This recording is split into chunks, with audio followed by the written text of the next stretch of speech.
Just don't mind me. All right, guys, don't mind me, okay? Don't mind me. Guys, don't mind me, okay? Don't mind me. We'll get this going. We'll get it going. I know. Just bear with me. Okay? We're still having all kinds of issues. Okay, hang on. Just about. The phone has to be totally backwards right now. And as I do that, I need to make sure that I do not hit the camera. All right, are we good? Lordy. Okay, I think we're good. It's all skiwampus. Bear with me. All right, where? I need to see the chat. There we go. Okay, holy Hannah. I tell ya. Okay, I need the chat, so hang tight. Because right now I cannot see the chat. Where are we? Well, we may not be seeing the chat today. Well, I have to see the chat. Hold on, guys. While I'm working through this, if you were with me a couple of weeks ago on one of my classes, all of a sudden everything was mirror image, and it's not what you think it might be on my phone, where where it's locked or whatever. Why can't I find that? Where it's locked? Oh, here we go. Okay, where it's locked. Orientation is not locked, and I have, for the life of me, have not been able to figure out what is going on. Now, my plan was yesterday, Friday, to get that figured out, and our plane coming home from Hawaii was delayed. So we didn't get home until about 10 o'clock last night. We left our hotel yesterday at 6 a.m. So, yeah. So for now, we're just doing this. The phone is backwards and upside down, but at least we can see, right? At least we can see. Woo, hello, how are you? How is everyone today? Is the audio skipping? Let's see, that may have been me that was causing the audio to skip. You guys pop up in the chat. Terry mentioned her audio was skipping. Let me know if anyone else's audio is skipping. Please let me know while we wait. Hello, Amy. Nice to see you. Hello, Crafty865. Joy, good morning. Hello, JK. Almost mid-month and Super Bowl, right? Okay, friends, pop up in the chat. Let me know if anyone else's audio. Oh, that was an old one. Good. Okay. Anyhow, good. I was not seeing anything because I needed to scroll. Hello, friends. How are you today? Happy Saturday. I think it's Saturday, right? Happy Saturday. It is snowy outside. Well, there's snow on the ground, but it's not snowing right now, which is quite a bit of an adjustment to where we were yesterday morning, which was Hawaii.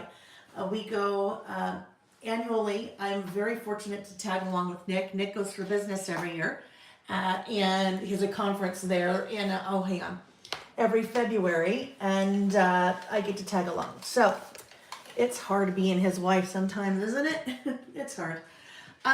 Anyhow, yes, so just got back last night and just kind of trying to get back into the swing of things again. Yeah, I need to plug this in. Don't let me forget that. Because I don't think Colleen is here. I don't think they offer phone running on your computer. No, well, Diane, I don't believe so, because this isn't my computer. This is all my phone. This is totally my phone. This has nothing to do with my computer. So I need a good couple of hours to try to research it. And I did not have that before we left town. But thank you for the suggestion. Any suggestions, all suggestions I will take, because it is extremely frustrating when a couple days prior to that, you film as you've always done for the last 5 years and things work great. And then all of a sudden you go to film for a class, stream live for a class, and then it's all mirrored. So anyhow, here we are. How is everybody? Are you doing well? It's been a little while since we've listed, right? We last listed on, right. Is it the 21st of January? Right. We had last Wednesday, a week ago Wednesday, 2 weeks ago Wednesday, I don't know, whatever that day was, the 29th, planned to list, and I was down for the count. And luckily it was just a one-day thing, but I was down for the count and knew that you guys would understand if I canceled. So here we are. Quick little thing about the schedule. Actually, let me back up. For those of you that are new here, welcome to you. My name is Lael Kankar. I have a business called laelbymail.com. When I am not traveling, we are here on Saturdays. Need to clean those glasses. When I'm not traveling, we're here on Saturdays on my YouTube channel, sometimes weeknights if I'm doing a lot of traveling and missing a lot of Saturdays. And we are doing what I like to call creative listing. So a couple days before, I am putting the list topics for our session on my blog at laelbymail.com. They get posted on Facebook. They get posted Facebook page, Facebook group, Instagram, and then also an email goes out. So when we're together listing, we are taking those listing topics and we are making a creative list telling our story. But we're telling our story in a pretty unique and different way in that we're doing it all based on a list. I think listing is super approachable because it's something that all of us have done our entire life, right? I'm sure every single person has made some kind of list, right? A spelling list, a grocery list, a to-do list. So we're all very comfortable with just making a list of whatever it is. Here we're kind of turning that a little bit and doing it creatively. So we are adding stamps and stickers and washi and die cuts and pattern paper and things like that. But we're telling our story because we are writing lists about ourselves. Like for example, one of our lists today is like what I'm loving right now, what I love. And that can change from day to day, week to week, month to month, year to year. So it's a very, I think, approachable way of telling your story. So that is what we're doing here. I have a website, laelbymail.com. You will find that linked in the description box of the video. Down below, lots of links down below. One of those links, though, will take you to a page on my website of what I am using. So it will show you the products I am using today, and you can purchase those on my website. All right. So how is everybody? How are you? What's the weather look like where you are? Are you enjoying things? Are you ready for spring? Are you ready for the Super Bowl? What are you ready for? What are you waiting for? What are you looking forward to? Good morning, Debbie from Boise. A paper piece from Poconos, Pennsylvania, waiting for a storm. Denise is also in Boise. Belinda, hello. Deborah. Susan, hello. Oh boy. Susan said Nick, haha. What is Nick commenting about right now? Not as hard as being my husband.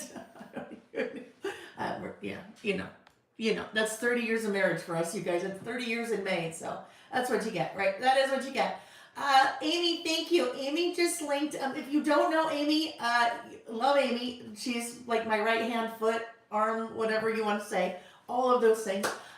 She is here to pop in the chat and hang out with us, and she will also be including links to things that may be important, like links to the listing schedule or links to different products I'm using and so forth. So thank you, Amy.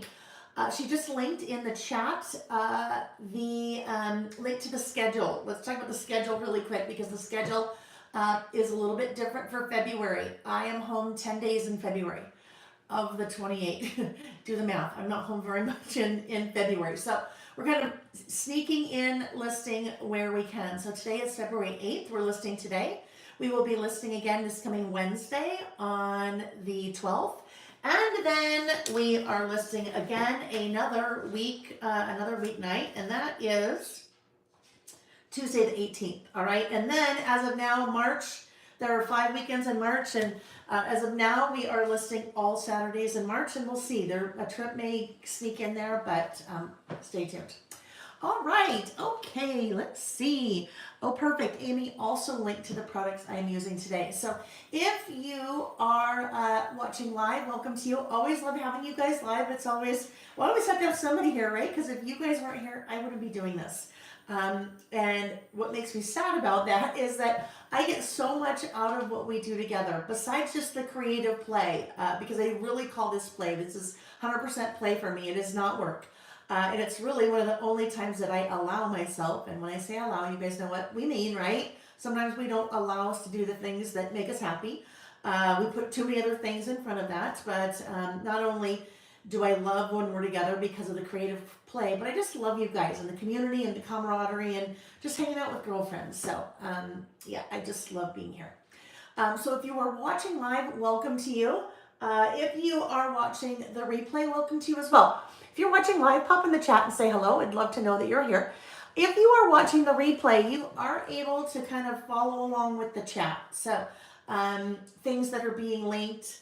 The biggest one for you, if you're watching the replay, is just link in the description box of the video that will take you to the product I'm using. All right. Okay, let me check out the chat and let's keep going. So Wanda, interesting. Wanda also asked if the sound was weird. Let me just try something here. I'm just turn up my volume and see if that does anything.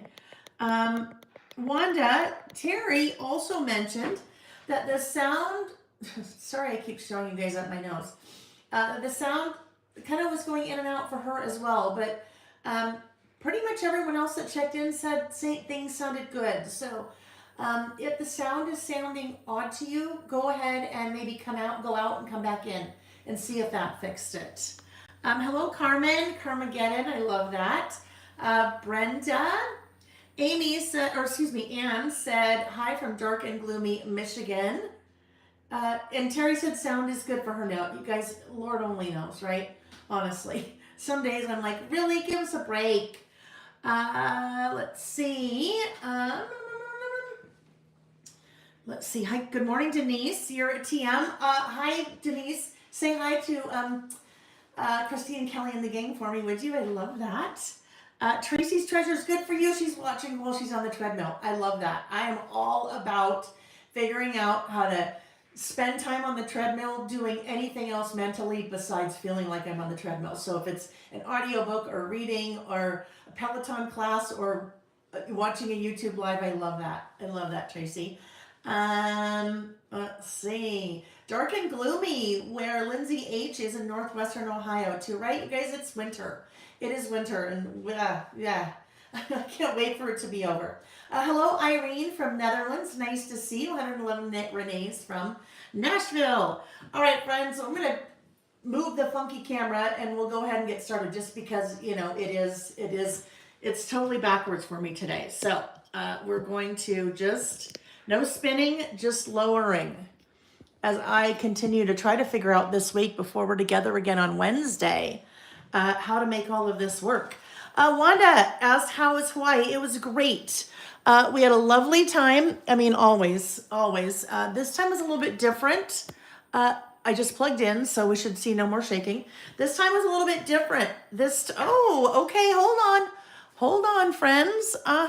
So now let me rotate that because we are upside down. Let's see if that works. I just rotated, so hold tight. Hold tight. There we go. We're not mirror image, so that is really good. Golly jeepers. Golly jeepers. Yep, gotcha. I got it. Yeah, just some technical issues still. 2 weeks later, still trying to figure out what the heck's going on. We'll get there, right? We will get there. All right. So, hi, Colleen. Thank you for the reminder to plug in. All right, there we go, friends. So, we have a couple of lists to do today. Originally, the plan was to do 4 lists today. We are doing 3 lists today instead of 4. The one that we do not get to today, we will move to, it'll be the first list that we do on Wednesday night. Because, as I mentioned, we got in, our flight was delayed, so we didn't get home till about 10 last night, and I didn't have time to kind of get the last list ready as I had hoped. All right, so let's take a look before we really dig in. Let's take a look at the list that we did when we were together last week. We did, let's see, 4, is that right? No, we did 3. Things I'm looking forward to this winter. This was the first list that we did. Terry, we really don't. We kind of have 2.5 lists to do today. So we'll probably, I don't know, who knows, probably about 3 hours, I will say. I know, Karen, no all dayer. I know, no all dayer. We do have an all dayer though, you guys, friends, coming up March 22nd. March 22nd is a Saturday, and that is the 5-year anniversary of this. The 5-year anniversary of us doing our Saturday listing session. So all dayer that day, so save the date. Lots of really fun things planned for that weekend. Okay, So one of the lists that we did when we were together a couple of weeks back, this is a list that we do, I think 6 times a year. We do things I'm looking forward to this year, things I'm looking forward to this winter, spring, summer, fall, and things I'm looking forward to this Christmas. So this list that we did is things that I'm looking forward to this winter. And we used the kind of the winter themed products from the winter spring season pass. So kind of had a lot of fun pulling different products out from that winter spring season pass, and just kind of made my little list of things I'm looking forward to this winter. And a lot of times, friends, it's not a lot, right? Because it's winter. There's quite a bit of traveling I'm doing this month, so those were on my things I'm looking forward to this winter list. Even if winter is, not your favorite, there are maybe things that you do in winter that maybe you can look forward to. Things like maybe you love football, so maybe you're looking forward to the Super Bowl this winter. Maybe you were looking forward to making soups and stews and chilies. Maybe you're looking forward to a new series, a new season of a new series that you're watching. Maybe you're looking forward to a new book. So I find that there's always things that we can look forward to. Sometimes we might have to dig a little deep though, right? You know what I mean? We might have to dig a little deep. So that was our first list that we did. Things I am looking forward to this winter. The 21st just so happened to be Squirrel Appreciation Day. And yes, that is really a thing, and that is not something that I made up. Oh, that reminds me, we're missing our little scatter. That is not something that I made up. Our little mascot is a squirrel, and that came out of early days in the pandemic, probably about 2 months in, when our younger son Sam had to come home from college. So he was hanging out with me here because he was bored to tears, and he was helping me figure out how to turn the camera and the lights and all that, because it was all live streaming was totally new to me. And so he'd sit here for the whole time. And one day he said, "Mom, you sure get off topic a lot." And I'm like, "Hello, I'm your mother. You know that, right? You've known me for a long time." And he goes, "Yeah, Mom, but you sometimes really get off topic." And I go, "Yeah, I know, I squirrel." And he said, "Well, what is squirrel? What are you talking about?" And then we went through remember the movie Up, and Grandpa and the dog. Grandpa's dog name is Doug. And Doug and Grandpa are at the park, and Grandpa is talking to Doug, and Doug sees a squirrel and goes, "Squirrel!" And that is where that kind of squirrel term came from. So I decided, hey, let me go on Amazon back then and see if I can find a fun little squirrel. And here you are. So that's our little squirrel. That is Scatter. So Squirrel Appreciation Day is always something fun to celebrate, right? Because squirrels, but that can also be you guys, because you guys, many of you back then, decided to call yourselves the Squirrel Squad. So the second list I did on the 21st, last time we were together, was things I appreciate about the Squirrel Squad, because it was Squirrel Appreciation Day. So I just made a list of things that I appreciate about you guys, and used the very first stamp set, literally the very first stamp set that I ever did. And that would have been back in, oh my gosh, probably 2020. And that was called Scattered Thoughts, with our little Scatter the Squirrel mascot. But I used that. That seemed just kind of fitting for that little list, and just made a list about things I appreciate about you guys. So the generic or general topic for that list was just things that you appreciate. So it could be things, people, places, and mine was kind of it was all you guys, things about you guys. But I took it that direction, things I appreciate about Squirrel Squad, you guys. All right, so then our third list was a list that we started doing last year for the first time, and someone had suggested they thought this would be a fun list for us to do, and it was top Google searches. So this is the second year that we've done this list, top Google searches. And in the blog post for the 21st, I included a link to where I was finding that. It's a good idea if you are doing a list like this from year to year, maybe to refer back to the same website every year, because then you're comparing apples to apples and not apples to mangoes. So that was our third list thing, or top Google searches of 2024. And as I was doing that list, I knew that a follow-up to that list was going to be my most recent Google searches. So since I was already kind of getting this page designed, I started designing this page as well because it just kind of made sense to do that. So the second list that we will do today will be the follow-on to that, and that will be my most recent Google searches.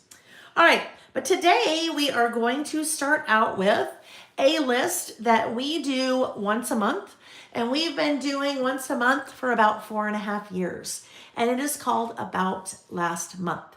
And the idea behind About Last Month is you sit down either at the end of a month or a start of a new month, and you, let me see, I'll just pull one from here, and you make a list of things that happened during the month. I always pair that with photos. Amy, among the many boxes that were here when I got home is the box of all of the traveler's notebooks from last year. So thank you. So I'm pulling one to show you from 2023 because those are still in the box. But basically, I use a stamp set. I use the same stamp set for the full year, which is always my About Last Month stamp set for the year. I make a nice little run-on list just of things that I've kind of been keeping track of throughout the month. Add photos, do some decorating, and I call it good. So very easy, very approachable. Going back to what I was discussing earlier, in making a list, you don't feel like you have to be Ernest Hemingway to write. And it's very easy to just kind of jot down the different things that happened in your life or your family's life or what have you throughout that month. So that is the list we are going to start out with. That is it's our first About Last Month list for 2025, which means we are using a new About Last Month stamp set. So this is the 2025 About Last Month stamp set. I have used this quite a bit already because I used this stamp set in the 2025 Year in Review project kit. So some of you have purchased that and we've done the class already. If you haven't purchased that kit and you're interested, you'll still find it on the website. And now that the class has taken place, you can watch it at any time. But same idea, I just drive really, really, really deep into the process, how I organize my photos, and then we get our Traveler's Notebook set up for the month of January to list. And then we go through all of the examples using the product in the kit that I have for the rest of the month. So I'm going to start with this stamp set. I have pulled out product from the Simple Stories Fresh Snow Collection, the Simple Vintage Fresh Snow Collection. And I decided at the last minute this morning that I am going to show you a sneak peek of one of the new die sets that is coming out in March. I knew I was using this product, and as I was getting it back on my desk this morning, this guy really stuck out for me. And probably the reason it stuck out for me is because we have had two things in the works for a while. And it is a new envelope die and envelope stamp set. So I don't have the stamp set to show you yet. It actually has gone to our stamp manufacturer for production, but so the stamp set and the die set will be released as part of the big March celebration. But this is the new die. So when you look at it like that, it will punch out a little bottom half of your envelope. And that bottom half of the envelope will be really fun for our list because you'll be able to tuck things into that little envelope. Then there is a coordinating stamp set that stamps the envelope right over the top of it. So now that you see this and you see this, you can see why this morning I was really drawn to this envelope. So I thought we're going to play today with this envelope die cut from Simple Stories, the Fresh Snow Collection. But in March, we'll be playing with this actual envelope die cut, metal die, and then the coordinating stamp set that goes with it. Yeah, this is going to be a lot of fun. Hi, Deborah. Nice to see you. Okay, so Normally, I don't think there's ever been a time in all of the 40 plus months that I have been doing About Last Month that I have put a pattern piece of paper down here. But I'm going to. I'm going to, because if we have that piece of pattern paper and then we put this on top of it, I'm going to do kind of a fun technique with my photos for this list. You'll see, okay? So let's start. This is from Fresh Snow. It is 6x8, so obviously we need to trim that down. I am using a standard wide Traveler's Notebook insert. So my Traveler's Notebook insert is 5 inches by 8.25 inches. So working with a 6x8 paper pad, papers from a 6x8 pad, makes it so this fits really well. It gives me a nice white border all the way around, and I just need to trim off a little bit of it. So generally I trim to 4 3/4 when I am creating a base for a page, because if I trim to 4 3/4, that now gives me a nice white border all the way around. Let's go ahead and round our upper and lower right corners. I like to do that because my insert has rounded corners. All right, so that guy is going to go down right there. We'll just go ahead and do that right now.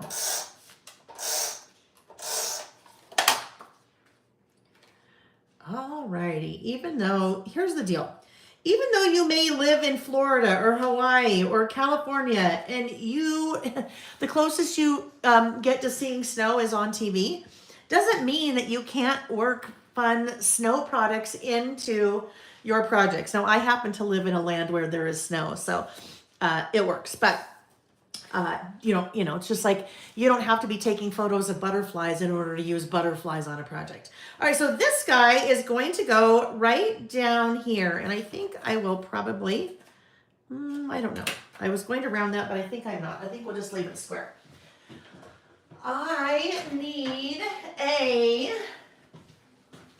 self-healing cutting mat, because I'm going to come in. I know this shows you how long I've been crafting. If you remember this brand, right? Making Memories. Sure miss them, don't we? All right, so let me grab there we go, little craft knife here. And I want to start out by basically I'm making a little pocket, right? I'm making a little envelope pocket. So if I just trim along there, so create a little space here, and then we'll keep going over here. The nice thing about that envelope die that's cutting out, you won't need to do any of this, right? You can still decorate to your heart's content, but the die, all of this part will just be done for you. It's funny, that one, if you look at my list of things that have, I don't know, my list of things, hey, I really want to do this one day, or I want to do this one day, or I want to do this one day. The envelope has been on there for quite a while, and it's coming in March. We have a little bit more flexibility in terms of our timelines for stamps than we do the metal dies, because stamps are made in the US. Metal dies are made overseas in China. And this time of year, you run into Chinese New Year. And Chinese New Year, many of the factories in China are taking off 2 to 3 weeks. So you have to just kind of, it's, a known thing in the industry, in the crafting industry, and, as well as other industries, but you have to be planning well in advance. So I think we've had that envelope metal die.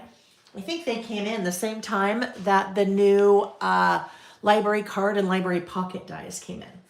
So just felt like I wanted to show that to you guys today, since we're kind of doing something similar here. All right, so I just used my X-Acto knife to cut away that backside from the die cut. Now that's going to create a pocket where I can tuck things into. Lori still has the mat. I love it, Lori. All right, so we're coming back over here. And now, in order to create a pocket, I need to come in and just add adhesive along the sides and the bottom. And I'm not going to use my tape runner for that. I am actually going to use, there we go, a like double-sided score tape. And I'm using a double-sided score tape anytime I am doing anything interactive. I like to have a little bit more strength in my adhesive. So we use that double-sided score tape as we're pulling kind of in things in and out of the pocket as we're looking at the photos, or, you know, people down the road are looking at the photos or what have you. Then it just makes sure our pocket's not going to go anywhere. All right, so next up, I want to peel away. Good morning, Annie Brown. Right, Annie Brown, where are you? 6:30. It is 6:30, so 10:30 here. Well, I know you're not in Hawaii, because if you were in Hawaii, it would be 7:30. Very curious. All right, so what I'm doing, these double-sided score tape has, look at, yes, Annie, look, you fooled us. It is next day. It's sunny in New Zealand. Gosh, Annie, you could probably tell us soon who wins the Super Bowl. Just kidding. She can't do that, right? Even though she's the next day. All right. So I'm pulling off that protective backing on that double-sided score tape, but you'll notice I'm not pulling it all the way off. I am just maybe about a third and revealing part sticky, but the rest of that is still protected. That is a trick that my friend Joey taught me. Joey works for Photoplay.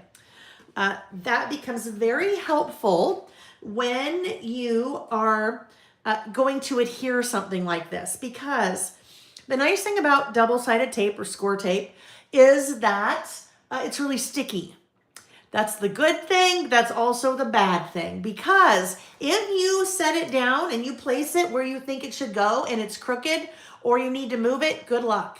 It's pretty much down and you're going to rip a lot of things up trying to pick it back up and replace it. So by just creating those little tabs, I have only part of that revealed. And look I can move this all around like that. You could never do that if you had already pulled off all the sticky. So that just gives me an opportunity to get it placed where I would like it to be placed. And I'm like, okay, I think that looks pretty good, centered-ish. Then I press down on the parts that I had revealed and then gently pull away the rest of that protective backing. That has saved my bacon so many times I can't even tell you. When I get something crooked or I'm like, oh shoot, I didn't want to put that there, until you've really pressed it down like I did, you still have lots of wiggle room. All right, so what is that now done for me? I have there we go. So that's my little pocket, right? That is the part that I had fussy cut out. Now, this is my photo. So this morning I printed, actually this is the second version I printed of this. I printed this last week week before last, when we did our 2025 year in review class. But printed again this morning. And my initial thought when I printed this would be to do what I always do. I'm going to put the photo down here and I'll decorate around here and I will, call it good. But then when I saw this, I thought I'm going to switch things up a little bit. So this is a 5x7 photo. That's 5x7. I do 98% of my printing on the Epson PictureMate PM400 printer. That printer is pretty fabulous. Hello, Teresa. And hi, Scrapbook Sister. That printer is pretty fabulous. I know many people here also use that printer. Many people in the industry, crafters, designers, also use that printer. It's a pretty amazing printer, the Epson PictureMate PM400. It prints 4x6, 5x7s, and 3.5x5s. But the magic, in my opinion, in that printer is comes with the app that you can use with it. and that is the Epson Creative Print app. So that is how I printed this, using the Epson Creative Print app. Basically, it has a whole bunch of different pre-configured templates like this. A whole bunch of pre-configured templates like this, where you can choose the template that you want, access your camera roll, and then pop things in, pop the photos into the pre-configured templates and print. Normally, when I do something like this, I leave those 3 spots blank because I want to decorate there. In this case, I don't, or in this case, I'm not going to do that, right? I'm not going to decorate there. I decided, since I want to use this, I'm going to create photo strips. Photo strips, we've been probably doing this maybe for the last 2 years. When you think photo strips, think of like the photo booths that you used to go to when you were a kid, and you'd put your money in and you'd change your poses, and it would come out with something like, this. There's your photo booth strip, right? So I could, on one 5x7, create 3 different photo strips just by trimming. So there's one, and that can slide right into my pocket like that. Then I can do the same thing with these other 2, and it actually works well that they are 1 photo's missing here and 2 there, because then that will give me a little bit of a height variance in terms of what is going into my little pocket here. So there's another one. And then this guy, I might not want, let me just trim, let's see, I might not want it to be that short, so I'll just leave a little extra there. Right. Okay, so those are my photos for the month of January. That side is ready to roll. There is a, Amy has linked to a free class that I did last year. And it is a free class on how to use that Epson Creative Print app. There are so many things that you can do with that app that you may not know. And so many things that will make your life a lot easier using that app. So after many requests last year, I did a quick, I don't know, maybe 10-minute class on how to use the app, kind of the ins and outs. It's probably longer than 10 minutes, let's be honest. Ins and outs of using the app. And I am filming with one phone and showing you on the other phone. So it's very easy, very intuitive as I kind of walk you through all the things. So super helpful. All right, had to take a quick sip of coffee there. So I'm not quite done maybe decorating over here yet, but we have a good start. So now on this side, now is where I'll do my stamping and make my list. So I pulled out a couple of different colors. I think I'll end up going with chipped sapphire. I had pulled out bundled sage and speckled egg when I first kind of did the flat lay for this, but that's before I was planning on doing that blue there. So if we take a look at chipped sapphire, was kind of the darkest that I thought would probably go. Otherwise, I could pull in maybe bundled sage or even speckled egg. So let's look at even something like stormy sky would totally work.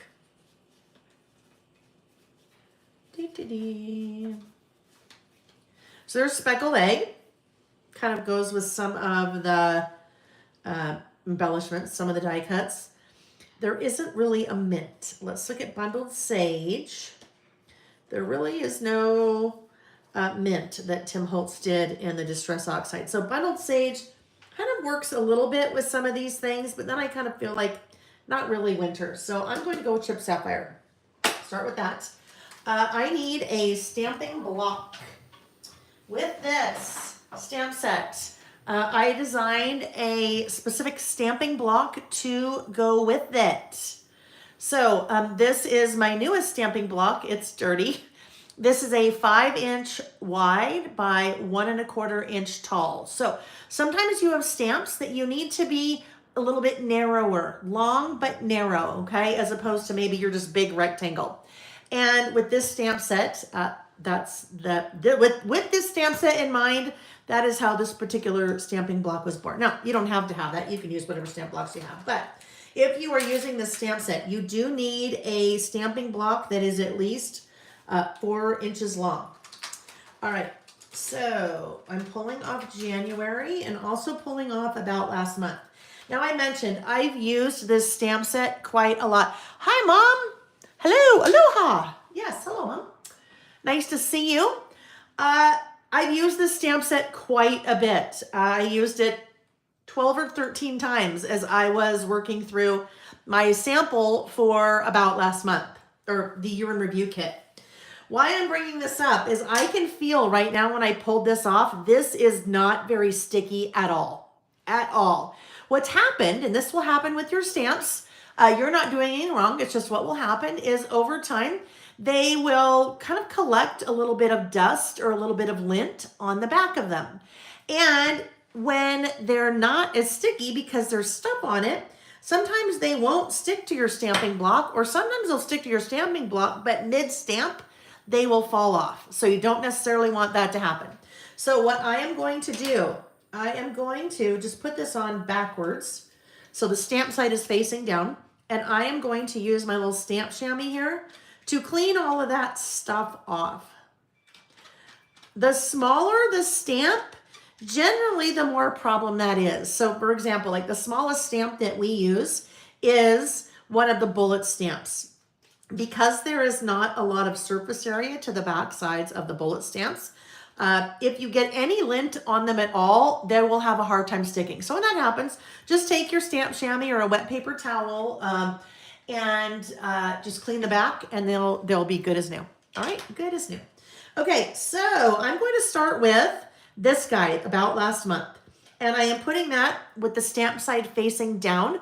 I like to put that on my work surface and then pick it up with the stamping block. I find that I get a much more even placement of my stamp if I put it work surface down. Now I'm just going to bring that a little bit closer to me so that I can actually see it. I need that bird's eye view. Okay, all right, looks good. Yes, Lori, yeah, you can wash the stamp too, right? Whatever you want to do, you just need to get it wet and wipe off that backside. All righty, so let me grab my test notebook here. I recommend when you are stamping that any first stamp that you do, you always test first.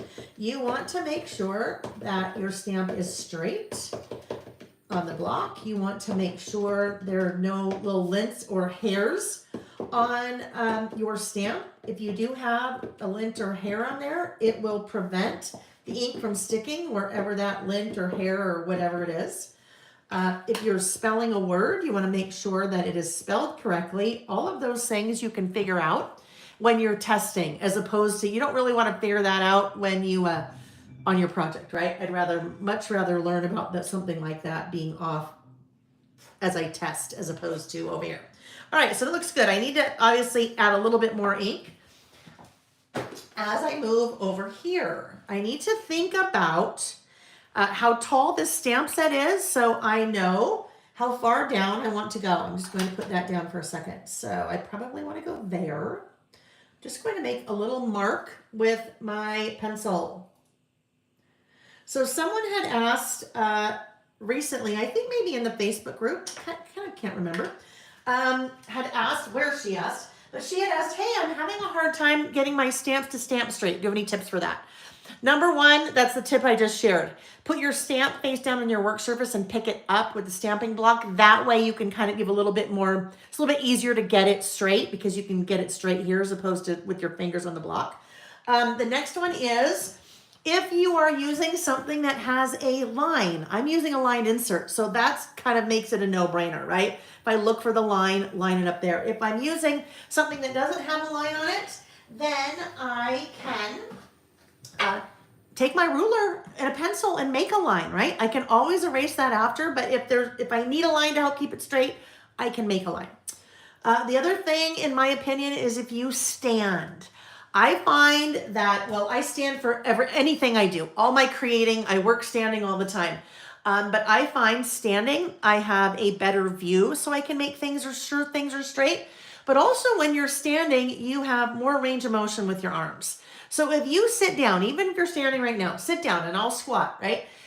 If you're sitting, you notice with your arms, I call these your little T-Rex arms when you're sitting. You don't have a lot of range of motion when you're sitting. And range of motion equals leverage when we're stamping. If we have more range of motion, that means we have more leverage as we're stamping. So that's another thing. Even if you normally don't stand when you're crafting, stand when you're stamping. More range of motion with your arms, better leverage, get a better stamped impression. All right. Next thing, I have brought in a pencil board. A pencil board is a fancy word, fancy name for something flat. I will take a pencil board and slide it underneath whatever I want to stamp on. If we look at what's happening here, I have a die cut, which has added an extra layer. And I've also had alphabet stickers, which have not only added an extra layer, but giving me a very uneven surface here. So if I am stamping right here, I very easily could run into some of those dimensional issues underneath that I caused by adding those things. And it may end up having my stamp do weird things. Weird meaning that my ink may not adhere in places because it may be running into that. So if I can take a pencil board and slide that underneath my page, I have now basically negated all of that because now I'm stamping on this. And pencil board, in most cases, is used when you are working in something where you cannot take a page out or take, like if you're scrapbooking, you can stamp on the counter on your page because it's not in your album yet. In this case, it's in our album, right? I am going to grab, this was a tip, Denise, if you are here, this was a tip that Denise shared when we were in the, I think it was the year in review class. Was it the year in review class? Or were we doing our February setup? Whatever it was. She said, hey, you know what? Why don't you take your little clip? So clip it, the page and your pencil board together. And now you have, now this is all nice and flat for you instead of trying to hold the page down while I'm stamping. And I said, that's genius. I am going to clean this off. The reason I'm going to clean it off, it has been sitting there for a minute while I've been chatting, right? It's been sitting there for a minute. And that means that that ink is probably drying in some places, but really not, in all places because things don't necessarily dry evenly. So when I go to re-ink, if it is dry in some places and not dry in other places, that is going to come out on my stamped impression. So just clean that really quickly with my stamp chamois, and I am drying that. That is a really important part of your process. If you are working with pigment-based inks, so Distress Oxide are a pigment-based ink, pigment-based inks are water reactive. They react to water, and I just put water on there via my stamp chamois. That means there's still some moisture on my stamp. If I have moisture on my stamp and I stamp the ink or I put the ink on top of it, that ink, because it's pigment-based ink, can react with the water, and I may not get the exact look that I was hoping for. I do not use ink for mixed media. I just really don't do any kind of mixed media at all. There are reasons why you'd want to have a water-reactive ink. If you're trying to blend and it stays a little bit wet for longer, it makes it a lot easier to blend things. But that's not something I'm interested in. So I want to make sure that it's totally dry before I stamp. And I use a microfiber cloth to do that because I'm not adding any fibers back on. All right, so I have my little mark there. Let me get this a little bit down closer to me so I have that bird's eye view. And I am stamping. When I stamp, I want to apply nice, even pressure. I do not want to rock my stamp. If I rock my stamp, I'm applying undue pressure on the forward rock and on the back rock, right? We just want nice, flat, even pressure. The harder that you press, especially the finer the stamp, you have to be a little bit careful with that. If you have a really narrow, thin stamp, if you're pressing too hard, it's going to flatten out that stamped image.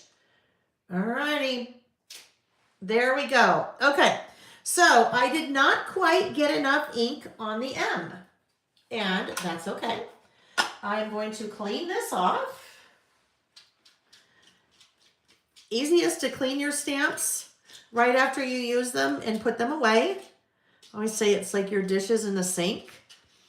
Much easier if you put your dishes in the dishwasher right away and get the food off, as opposed to letting them sit in the sink overnight, and then it's hard to get the food off the next day, right? All right, let's get this guy placed. We'll come back to our M in a second. Now I have January, so I am going to place January right down here. There are a number of different ways that you can use the stamp set in terms of like combining in different combinations and doing some different things. So I will be doing different things with that stamp set throughout the year, but for the month of January, I'm going to keep it super simple. Get that nice and inked up again. And I want to test it.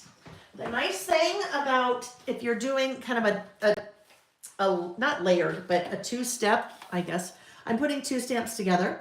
The nice thing about doing that, if I can find my page where I did that, is that you can then test your placement. There we go. Right, I can test my placement right there. Okay, I like it. It nestles right under there. You may be asking yourself, Lael, why didn't you just put both of those stamps on the same stamp block? Like, why didn't you get a larger stamp block out, which I do have one? Why didn't you stamp those all at once? That would have been a lot easier, wouldn't it? You only just would have done this once and it wouldn't have taken as long.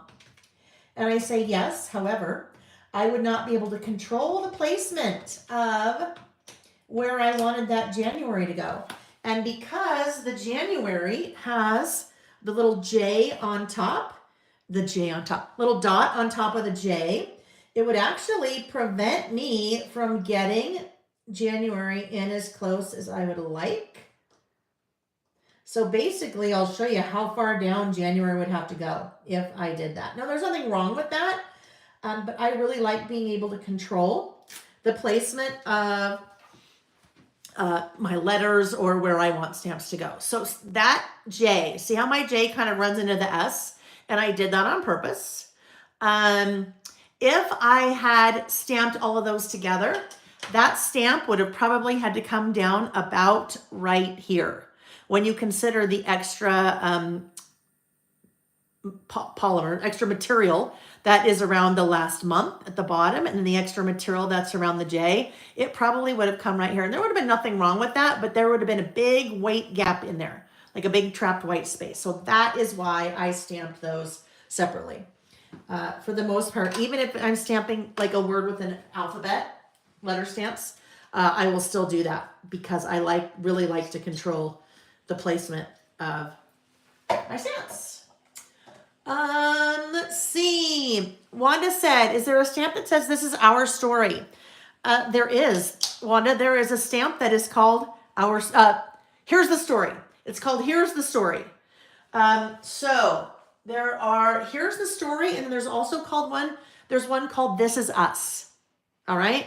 So look at both of those, Our Story and This Is Us. Lori, what size is that? That is I believe that's the 9. I think that's the 9 centimeter. Let's look.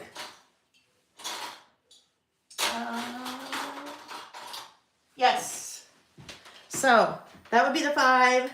That would be the 7. That would be the 9. Those are the Alepi clips, friends, that literally as soon as they come in, they are sold out again.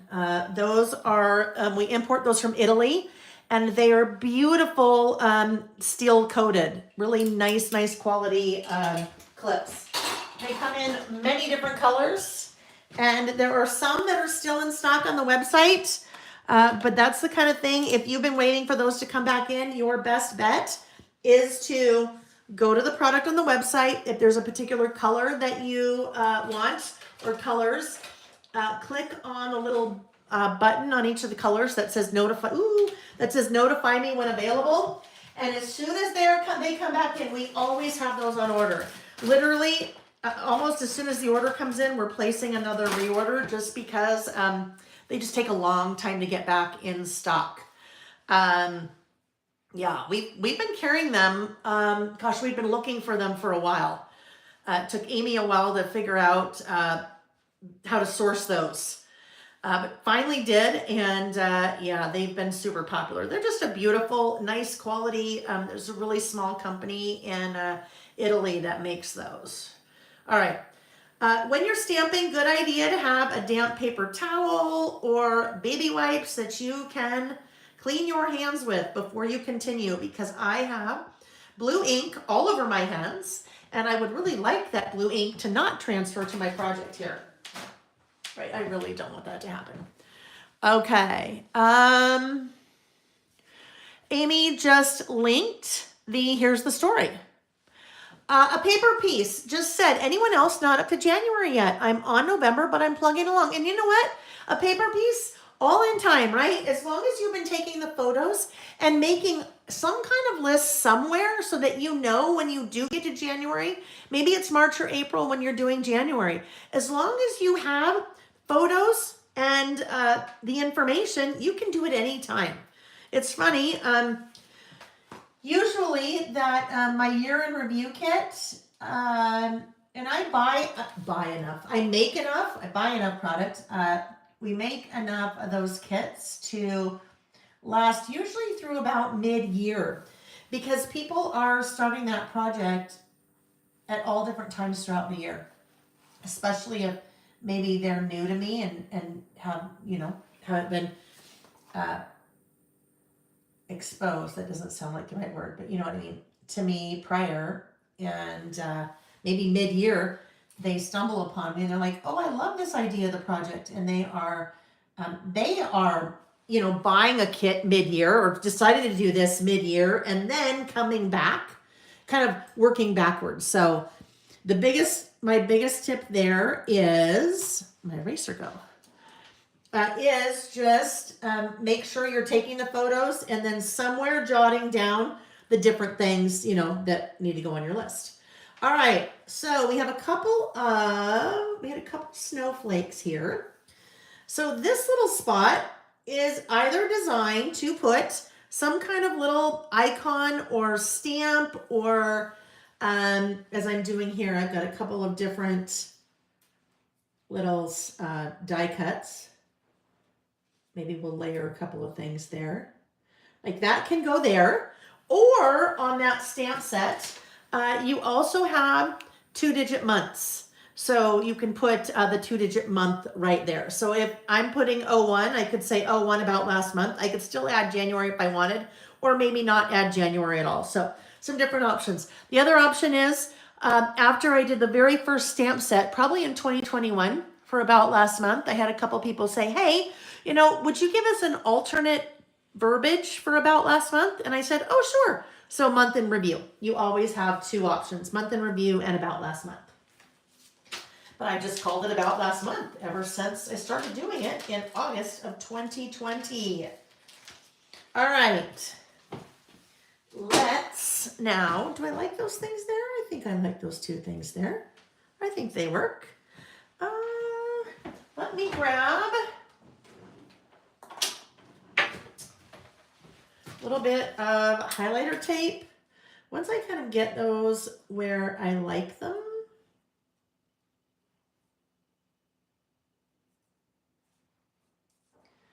like that, I'm just going to use highlighter tape on both of those, and then I will pick that up now as one piece instead of two. Sometimes it takes us a while to get to the point where we like the placement of something, And then you know what happens. You're like, okay, yes, that's exactly where I want it. And then you have to pick them both back up to adhere them. So that little highlighter tape basically takes however many little pieces and turns them into one. Oh, guess what arrived? I haven't even seen them yet. I haven't even seen them. So let me see if I still have it here. My little sample. I do not see it. The brand new, my brand new reverse grip tweezers. My Lail by Mail brand. They're downstairs somewhere. They came while I was out of town, so I'll get those up on the website later today, and then you'll know what they are, and I'll show them in a What's New Wednesday at some point soon.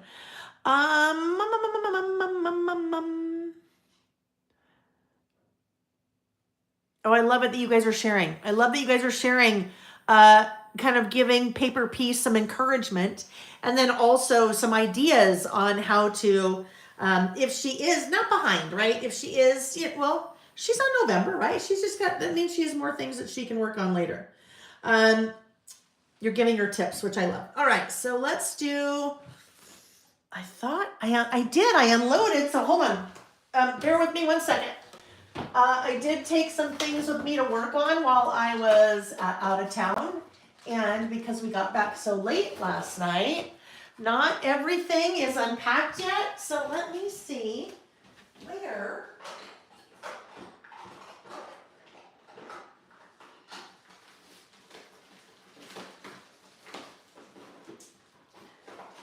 Hold on.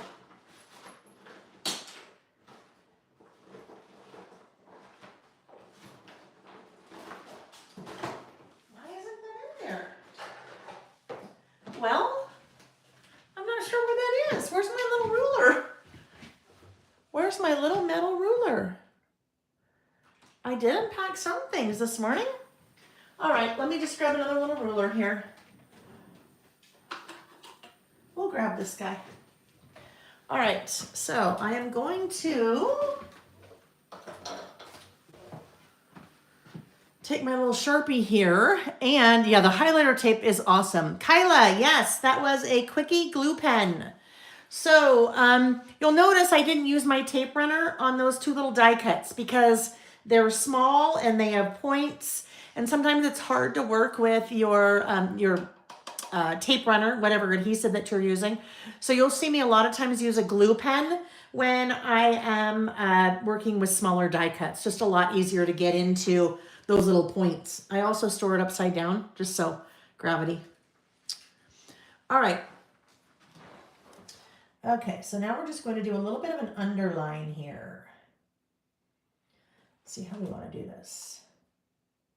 Here. Here. Maybe a little there, and maybe a little tiny bit there. All right, there we go, about last month, January. So I am now ready for my list. Now, was there, did they do, oh, I don't think they did. I don't think they did any washi with this, did they? Well, I was going to add washi along the bottom, but they didn't do any washi, so I will not do washi with that.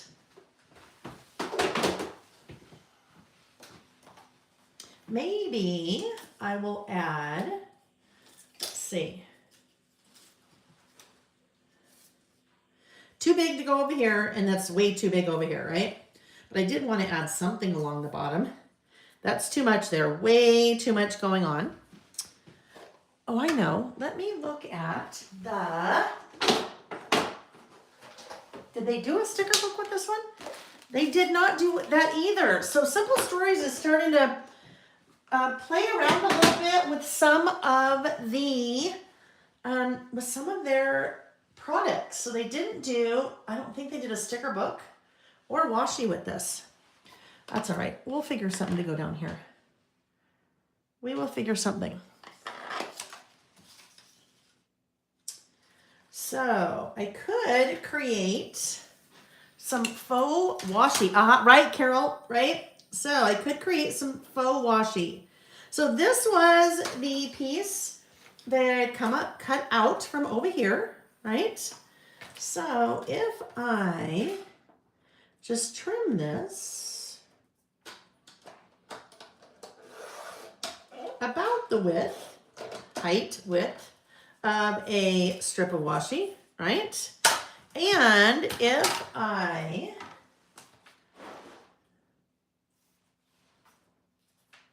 tear it so it looks a little bit more like washi,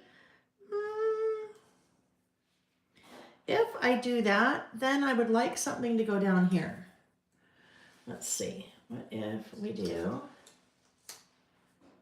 no. We are going to, let me think about stamps for a minute. I've got some in front of me here. I'm putting my back to you while I look for, let's see.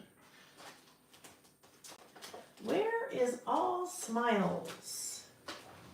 Maybe All Smiles is right. Where'd you go? I know I saw it. Oh, here we go. All Smiles. And you know what? Also the story. So,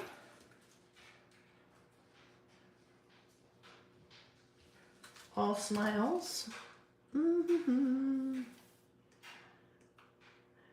we do that. This made me, or let's see, this made me smile.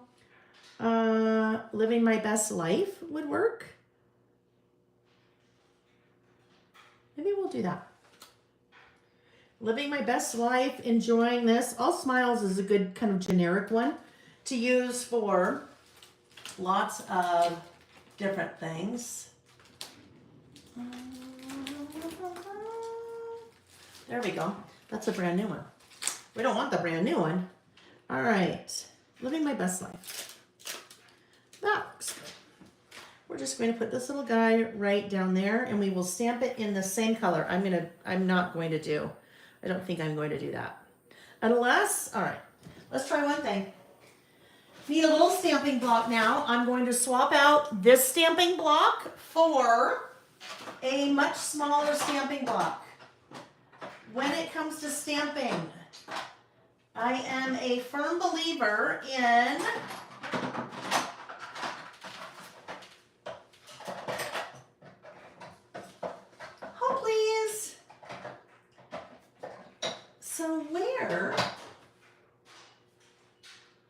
totally perplexed. Where are a bunch of my stamping blocks? It's like, okay, Lil, I know I've been out of town.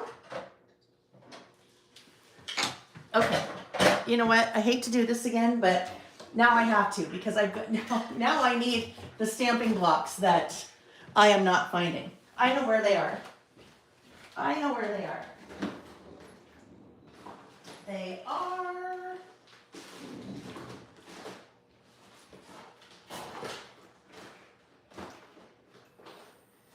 Aha! This is where my ruler is too.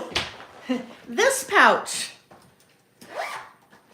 Oh yes, there we go. That's what I need. Oh, no ruler in there though. So weird. Okay. All right. All of that because I needed a smaller stamping block. We go back, we've talked about a couple things when it comes to stamping today. If you have not stamped much, or maybe you're a little bit timid when it comes to stamping, the couple of tips I've shared so far. The next one is right-sizing your stamping block. Right-sizing your stamping block. So, in my opinion, it makes it much easier to stamp if you have a stamping block that is about the same size as your stamp, right? So, to me, it makes sense to invest in multiple different sizes of stamping blocks. Otherwise, you have to go with the biggest size stamping block, right? So if I'm trying to use a giant stamping block like this for a little stamp like that, it works. It can be done, right? It can totally be done. It just makes it a lot harder to handle because it's so big And I'm trying to just get that stamped and get it stamped evenly, which sometimes is really hard to do if your stamping block is too large. So get yourself some different size stamping blocks. They're not expensive. I carry lots of them. Some are my brand and some are others. But right size your stamping block to your stamp. Okay, so I have two ideas here. Let me get a little piece of, not of white cardstock. What if we try to find a piece of pattern paper in here that has that, kind of that color on it, like this color on it. So I could bring a little bit more of this color over into here.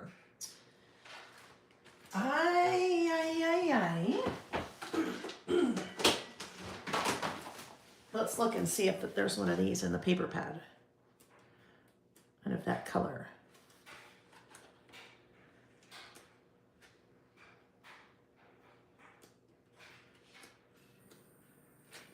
And that way you can bring a little bit of that tan over the other side.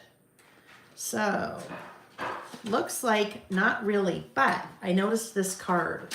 So what if I take this card and I will cut it away.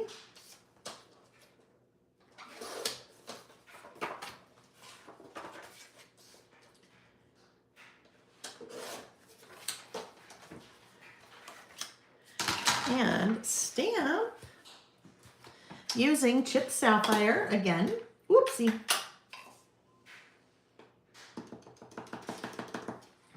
We'll just stamp this guy right onto here. Oops. All right, looks good. So if I just stamp that, and the color's not, oh, actually, I need to go back to the drawing board on that. With this guy, the color, now that I put that side by side, is way too off. So what I may do, that one is closer. So I'm going to sacrifice this.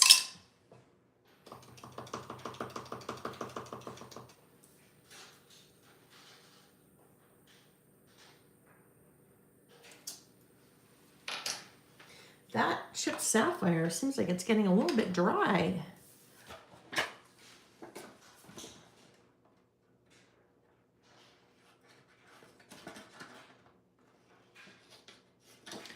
And just coming in and cutting this up. Now, this little guy is not necessarily sacrificed for good, because you see how I did that? I could still use that piece and then strategically, I don't know, put something like that on it and you wouldn't even notice that I cut it up. But I was just trying to find similar color that would work there. So my two options, if this comes here,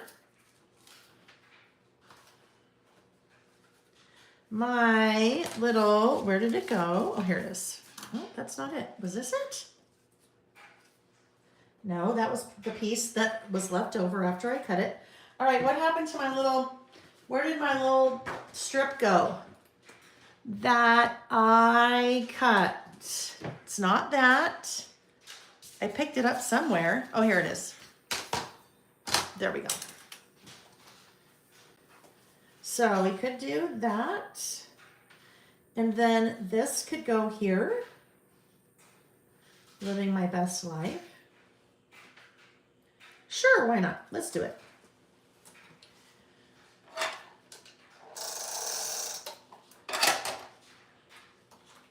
My other option was to just then stamp living my best life here and then doing my list, but we'll just bring a little bit of this color over.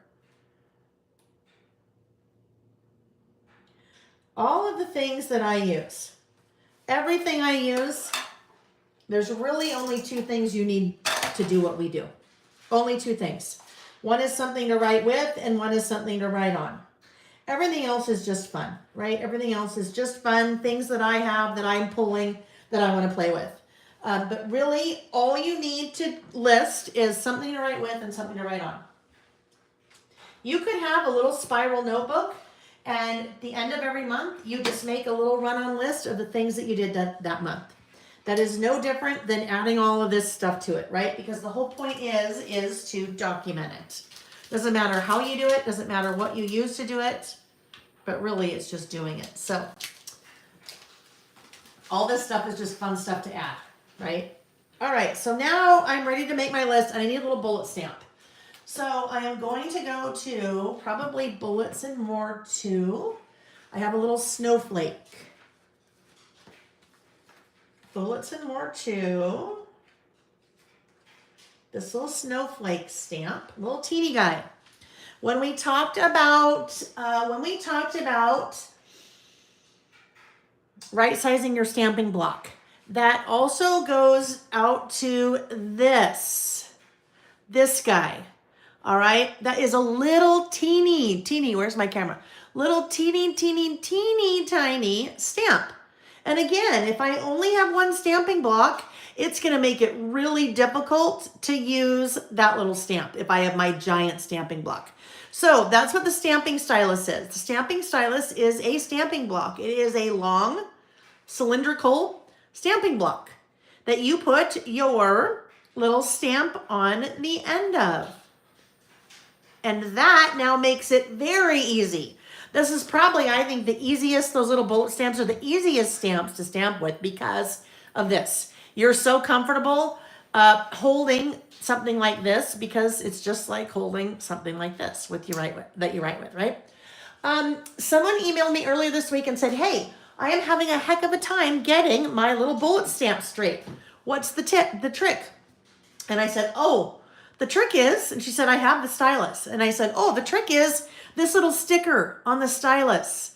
Because it's so long, you really can't see, and the stamp is so small, you really can't see the orientation of the stamp, which means you probably really can't see whether your stamp is straight or not. So this little sticker is meant for you to orient your stamp placement to the placement of the squirrel on the sticker.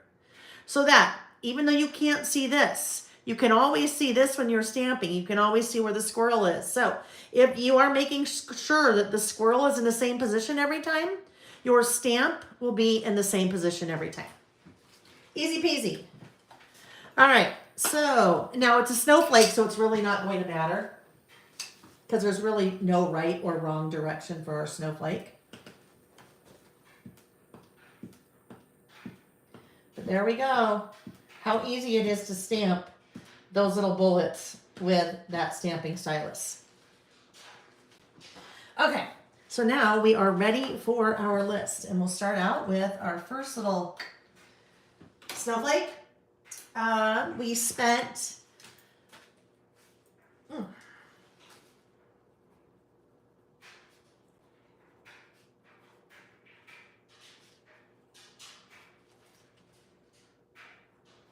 We spent New Year's Day at the Beck's condo in Deer Valley. The guys skied and the ladies did, I don't know, we just hung out.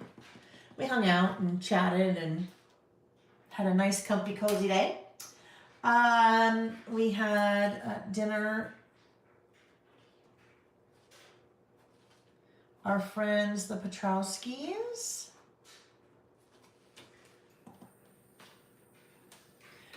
I had a almost American Express scam.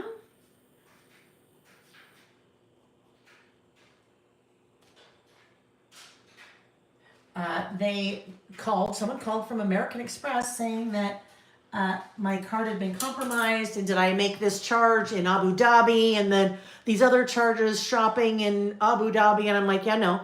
And this happened to me before. It just, sometimes things happen. And they said, okay, well then let's go through the process. We'll need to cancel your card and get you another card. I'm like, okay, great.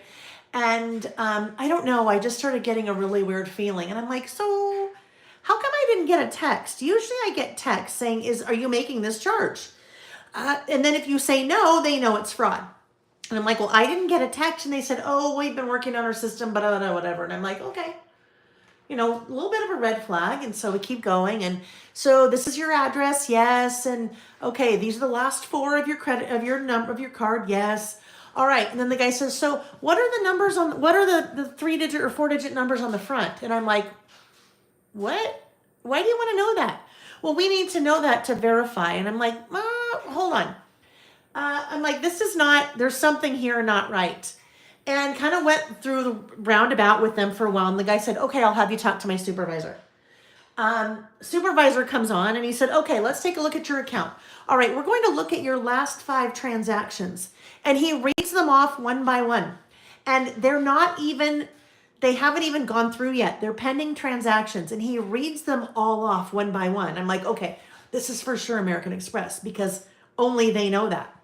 So then we go a little bit longer and he said, okay, I need you to call this phone number, write this down, star, blah, blah, blah, blah, blah, blah, blah. And I'm like, oh yeah, no, wait a minute. I'm like, I'm not calling any phone number. This is not, I said, I'm sorry, I don't trust you. You probably think I'm crazy. I don't trust you. And the guy said, but I've just told you the pending transactions. Of course it's American Express. And I'm like, I will hang up and call you. I'll hang up and call American Express. And the guy goes, no, don't do that. You're going to have to wait on hold. And I hang up and I call American Express and nope, we have no record in our system of anyone calling you. We have no record in our system of any of these charges. So I narrowly escaped. And the thing that really threw me for a loop was that they knew my last 5 transactions that hadn't even gone through yet.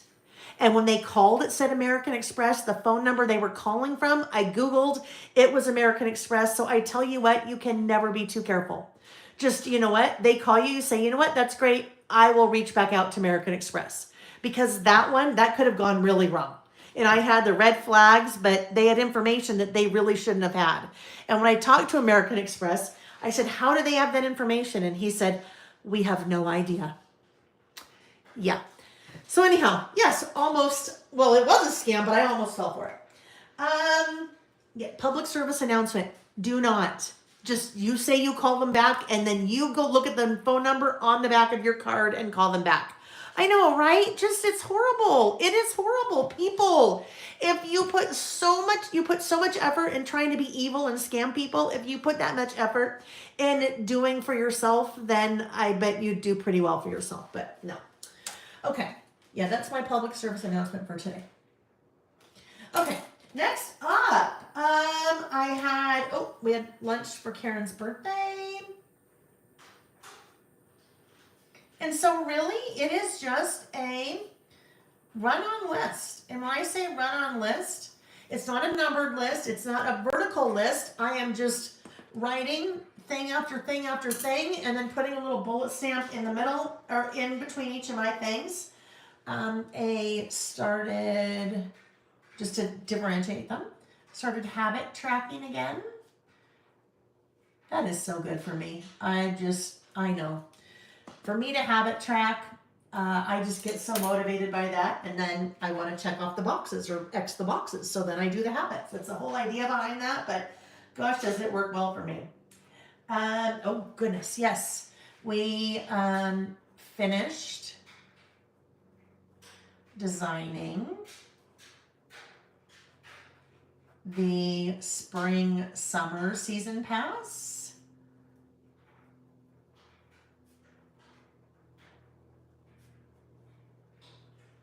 We also finished designing the 2024 idea book.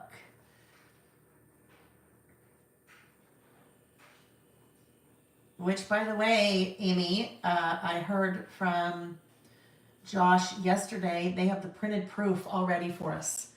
Very exciting. So that will also come out that third week in March, guys. That third week in March. So March 21st, a lot of fun things are coming March 21st in celebration of our 5-year listing anniversary, which will take place all day on Saturday the 22nd. Let's see, Nick. We did a little bit of puzzling. More Nick than me. I call it puzzling, puzzles. I get frustrated. Also, my neck, I learned I can't sit for long periods of time with my head down like that. Nick sure enjoys that. We had birthday dinner for my mom.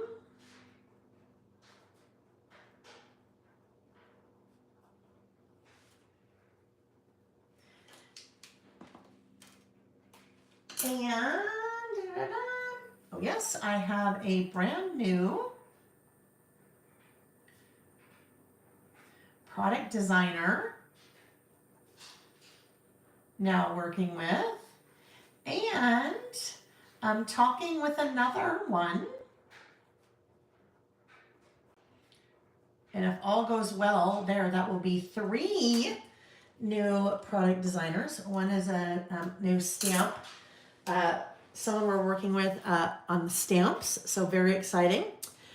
Yeah, and you guys got a peek. Someone got a peek. I don't remember when it was. I shared a sneak peek of the mock-up of a brand new themed travel themed traveler's notebook insert. That was also done in January and off to the printer. So lots of exciting things in the works right now. Lots of exciting things.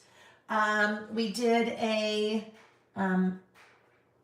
planning dinner for our South Africa trip later this year. Nick and I are going for our 30th anniversary. That has been on the planning bucket list saving list for many years, and my mom and her friend are going with us, and so we kind of all got together and talked a little bit more about that. A focus on health. So feel very good about that. Also started using an app called WalkFit that is helping with that focus on health. There's a lot of business things that happen in January. We did the January stamp release plus 2 new pouches. And as I mentioned, 2 new pouches. If you haven't been with me for a little while, I've switched up the way that I do our little fun giveaways when we're together. Maybe for the last 6 months I've been doing this. We do one live giveaway, and then there's one after party giveaway. So the live giveaway takes place in the chat. And as soon as I am finished with this, my list here, I will do the live giveaway.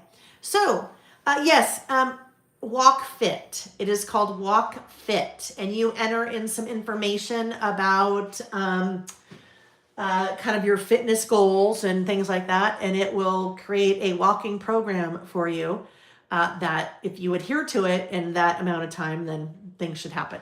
Now, you have to eat well, of course. You can't just eat all the things and then expect results by only doing that. But yes, so a little bit of, let me finish this and then we'll do a giveaway, live giveaway in the chat. So the way you participate in that is in the chat. So as soon as I'm done with this, I will stop. I will just scroll my finger up. Wherever my finger stops in the chat, that is the person that wins the live prize. Oh, Carrie, Dance Fit. Carrie, Dance Fit. I gotta make a note of that. That sounds like a ton of fun. I love dancing, so that could be a lot of fun. All right. And I'll tell you what the prize is when we get there. Oh, Nick had a couple. Oh, golly, Nick. Business trips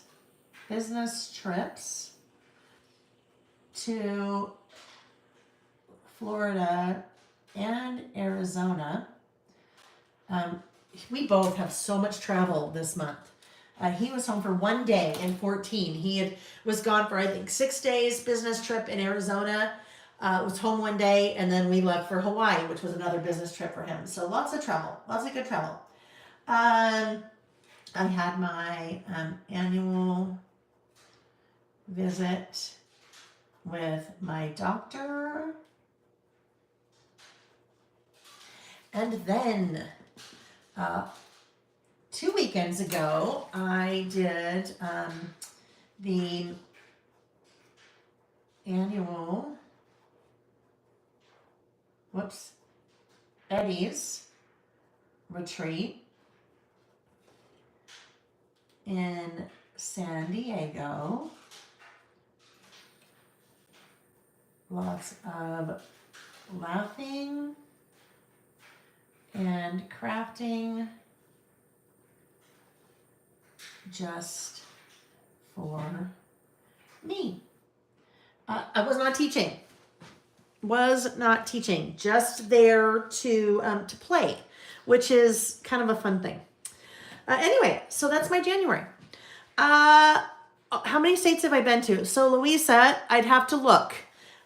There is a list that we did, and I have to think. I'm not sure if this is now updated. I mean, I probably need to do another one. So I pulled out the idea book. Travel, page 59 is where the travel sections start. In the original idea book, I say that because one of the lists that we have done is states I've been to. That's a fun list. States I've been to. So have I been, let's see. I'll tell you how many I haven't been to. 1, 2, actually I've been to Arkansas. 1, 2, 3, 4, 5, or I've now been to Montana. 5, 6, 7,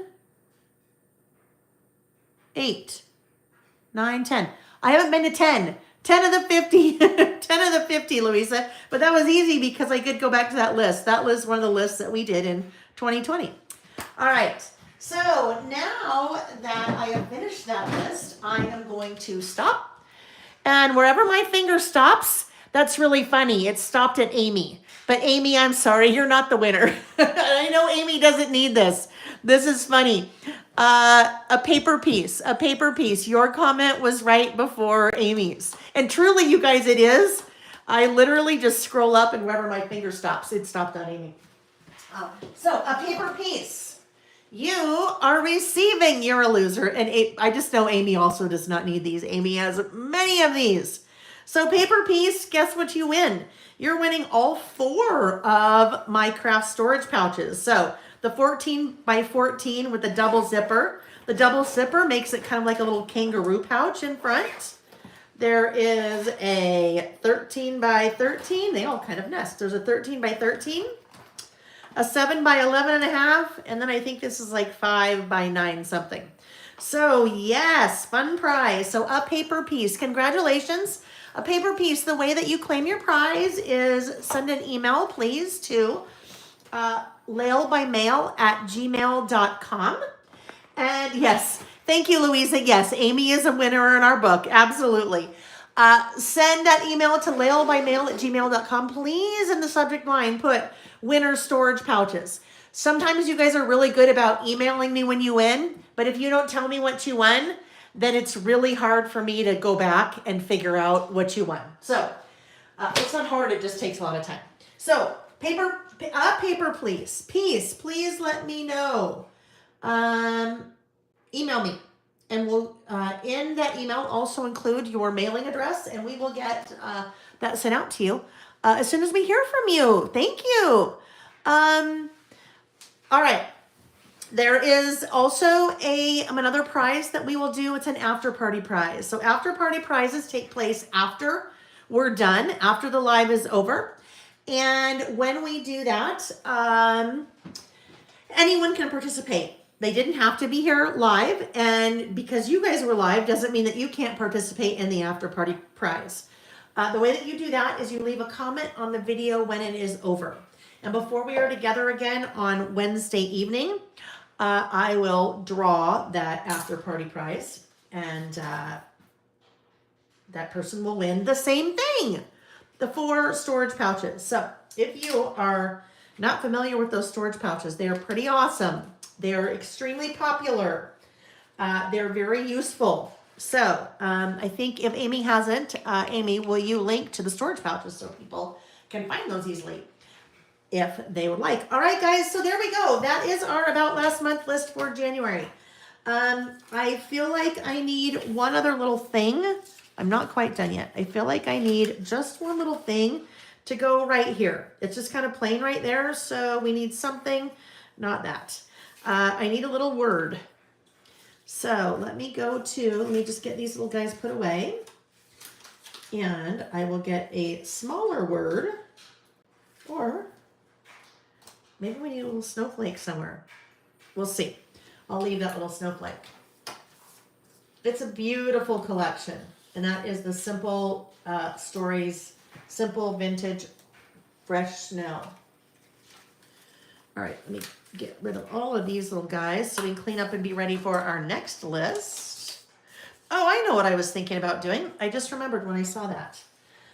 So I pulled out a couple of these guys, and I thought, you know what? If I felt like I wanted to add just a little bit more color in the pockets, I could also just add a couple of those, just a couple of those little ticket things, right? So we could put a little ticket here and maybe a little ticket there too, just to add a little bit more visual interest. Okay, now we're ready to go. Except not quite, because I said I needed to find something to go there. A little heart too.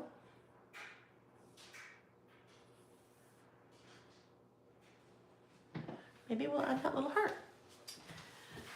All right, bringing this up, looking through the Simple, I'm looking through this stuff is everywhere. There we go. All right, these were the sentiments bits. Let's see if we have something that I would like to go here. Now these are kind of meant to work together. So you have partial phrases in some cases, like let it and then snow.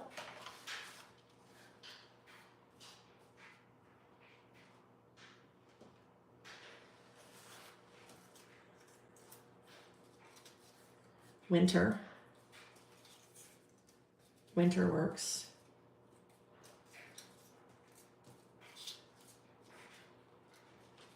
All right, I think we'll probably use winter. Winter? I like that there. That looks good. Nancy, so Nancy just asked a great question. She asked if I put a year somewhere. Nancy, I did not. You do have the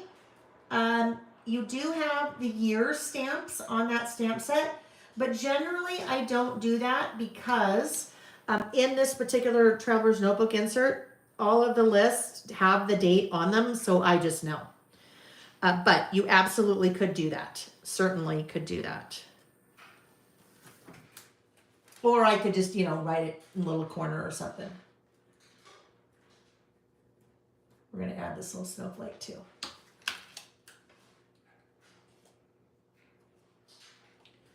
Right about there. And I think we'll add that little heart there. And then we're going to call it good. Unless we want to add a little light blue heart instead of a dark heart. Oh yeah, I like the light blue heart. Okay, there we go. So our next list is going to take us a little bit into February-ish for the like things I love right now, like things I'm loving right now. So when you look at products that are nice and like Valentine-y, you think, oh, I don't have any love in my life. Or you think, I'm really not into romantic love. My husband and I have been married for 82 years. We love each other, but I don't need to write a soliloquy about, how amazing he is. Or you can still work with love-themed products, right? So that is what we're going to do for this next list. We are going to work with the Heartstrings collection from Simple Stories for our next list. All right, let's get this. Did I put that away? No, I didn't use that one. If I can just take one more second to clean up, it just makes it a little bit easier as we work. Oh yeah, hydration break. Thank you. Always important, friends. Always important.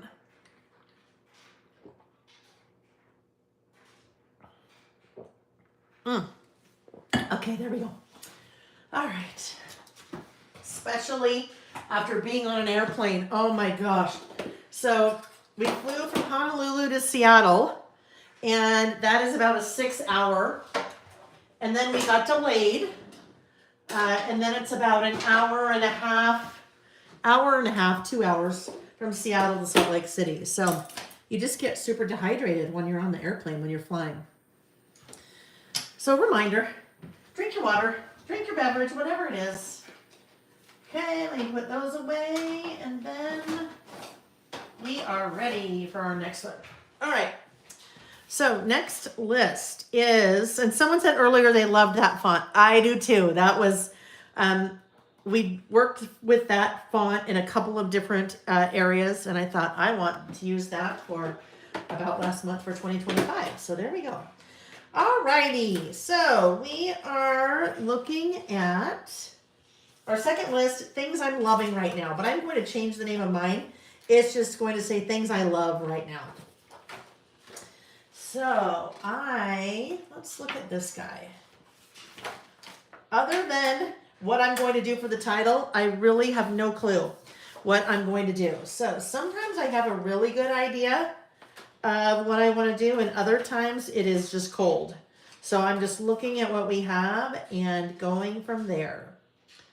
I know I would like to have something on the right-hand side that is pretty much standalone, like the heart. Our issue with the heart, let's see what happens. Our issue with the heart is that we have to narrow it down, right? And so if we narrow this down, I need it to be 4 3/4 inches wide. Yes, 4 3/4 inches wide. And so if I might have to narrow it too far, and then we completely lose part of the heart.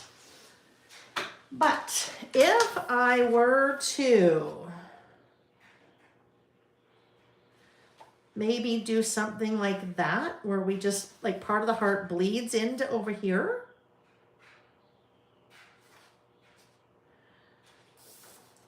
I could also kind of cut this out and put it on a colored background so it's not so plain over here. Maybe.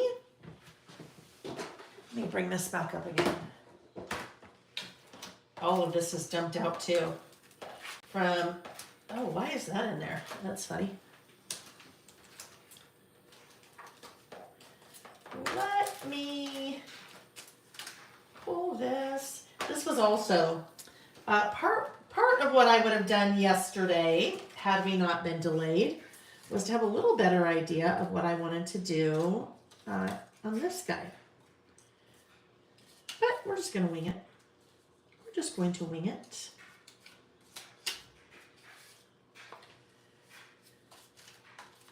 You make my heart smile.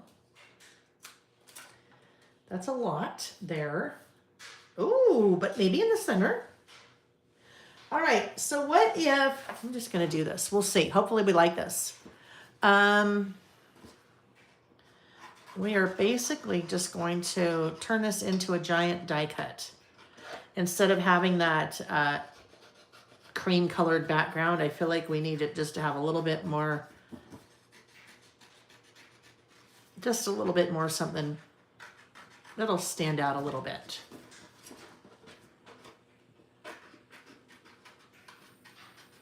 Curious, when it comes to like Valentine, and it's not really Valentine, right? It's more like love themed product. Is that something that you, if you buy, if you like the design, or is it something where you're like, yeah, you know, too specific, or no, I don't really go for things like that. I'm just curious.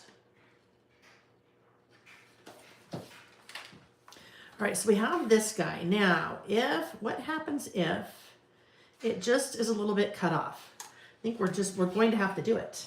It's going to have to happen. So now what will it go on? If we think this wants to be in the middle, maybe. If we have something dark to go on the back, dark, this isn't really dark, right? Not really dark, but if we kind of bring in the black here and here and that, I don't know. I like this on there, but it also kind of gets lost. So let's look. Let's keep looking at this. I know I don't want to do love because I'm going to stamp love over here. But if you didn't have a stamp that said love and you have this collection, you could totally do that, right? That would definitely work.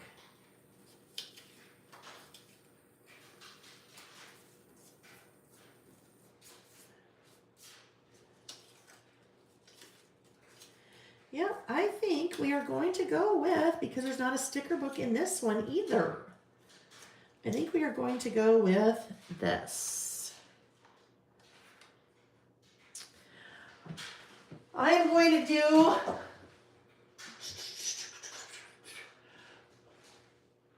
all right. I'm going to stamp love over here with, that is probably Kitsch Flamingo, or it's Kitsch Flamingo or Picked Raspberry. Maybe Picked Raspberry. Yeah, Picked Raspberry. So, Picked Raspberry.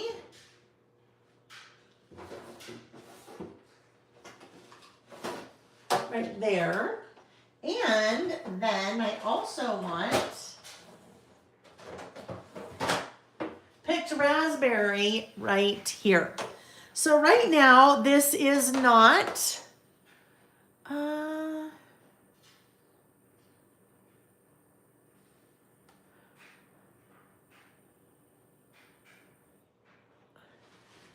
right now, this is not really popping off of this, right? It's not really popping. So what I'm going to do, I'm going to take Picked Raspberry and I'm going to ink the edges of that heart that I just cut out, and that will make it really pop on top of that background.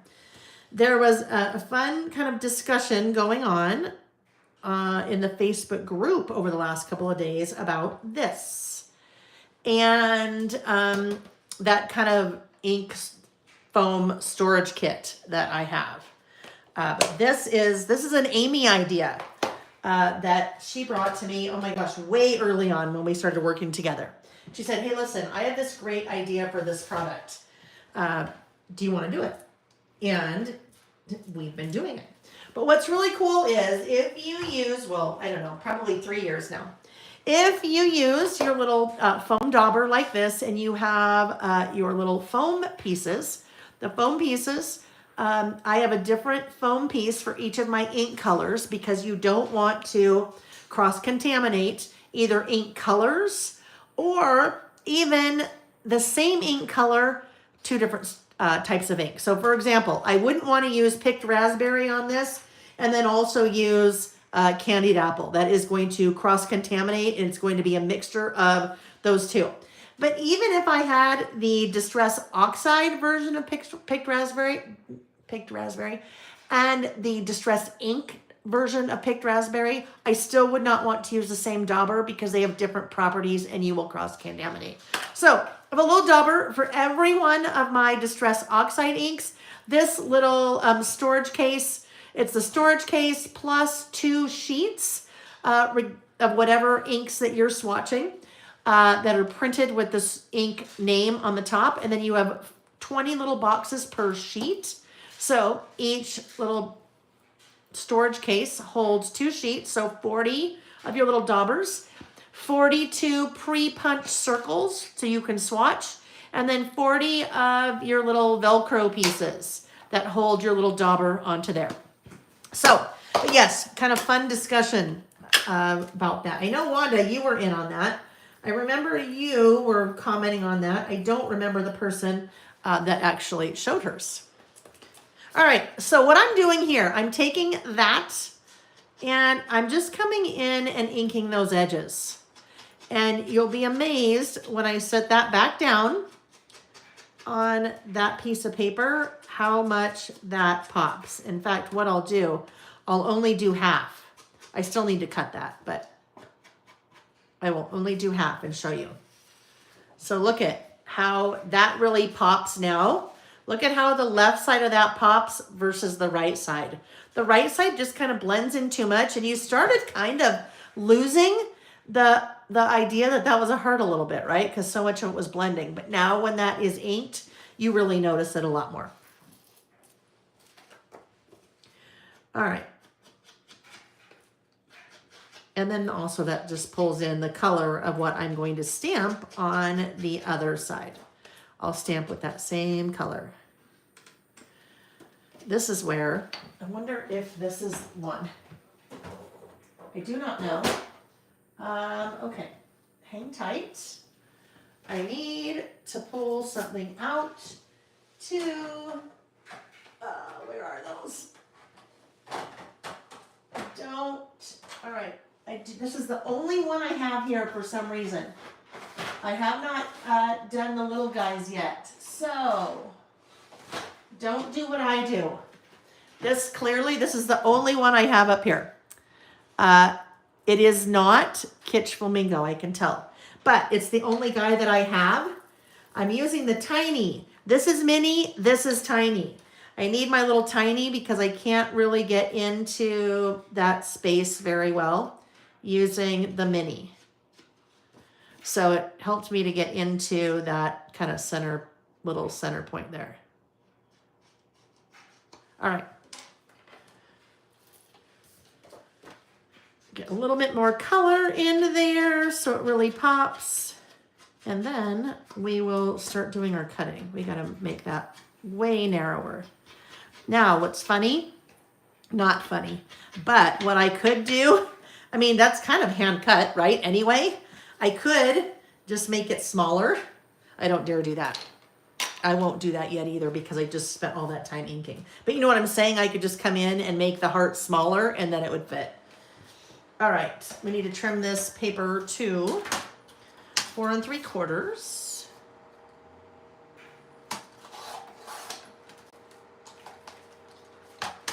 Might use that. Let's see. And round the outside corners. All right, so very controversial topic here. Don't come at me for asking this. Are you watching the Super Bowl tomorrow? And if so, who are you rooting for? Who are you rooting for? If you're not sure who's playing, Kansas City Chiefs and Philadelphia Eagles. One team is green, one team is red. All right. So we got to make this guy just a little bit narrower. Is that going to look funny? Oh, it's not. I'll tell you why, because look what we're going to do. We're going to bridge the gap. We're going to put this guy here. We'll put the other part of our heart over there. I think that will work. I think it will work. So let's figure out, decide how I'm going to do this here. Now what I should have done, I shouldn't have cut from over here. I should have cut from over here, but that's fine. All right, where's this little guy?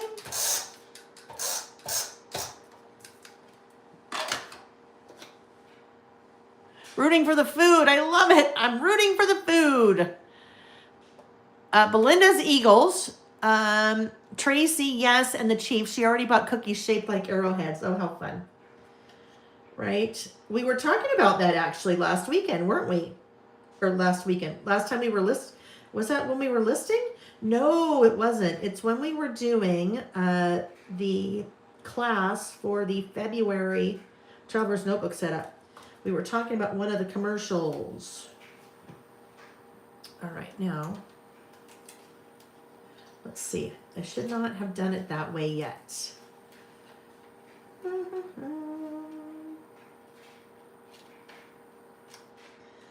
This makes no sense the way that I did this. I should have, before I adhered this down, I should have done all this. And then this just would have been separate.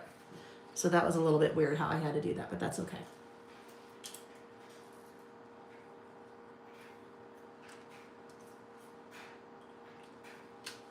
So this guy can come over here. It will put the whole heart together.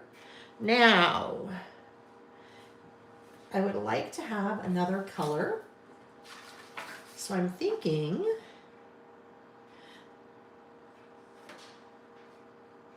like that. right? I think that will work. So this guy, we're going to cut there. I always say don't throw away that piece like that we cut off, right? Because a lot of times we'll use that on the other side, which is what we're going to do here.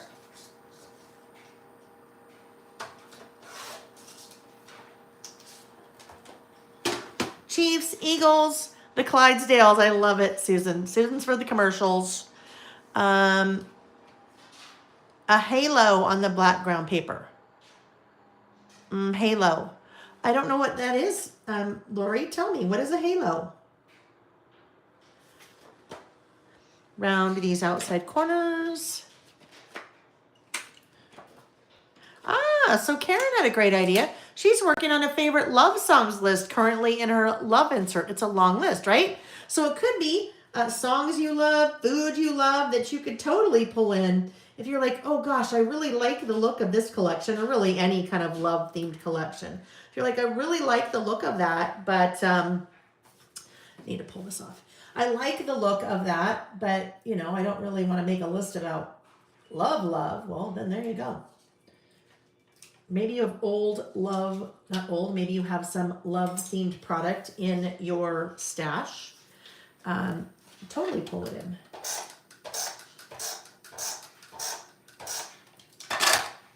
All right, I'll explain in a second why I just did that. I will explain shortly. All right, this guy is going to go over there.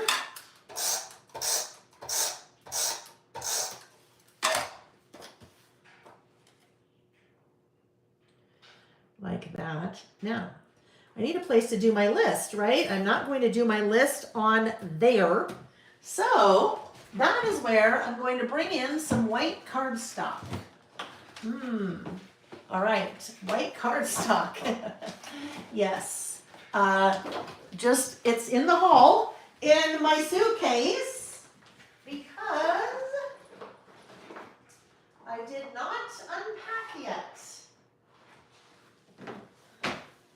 All right, that was easy. White cardstock. All right, so I am going to, my list is going to be on the white cardstock, and it will go about right here and about right here.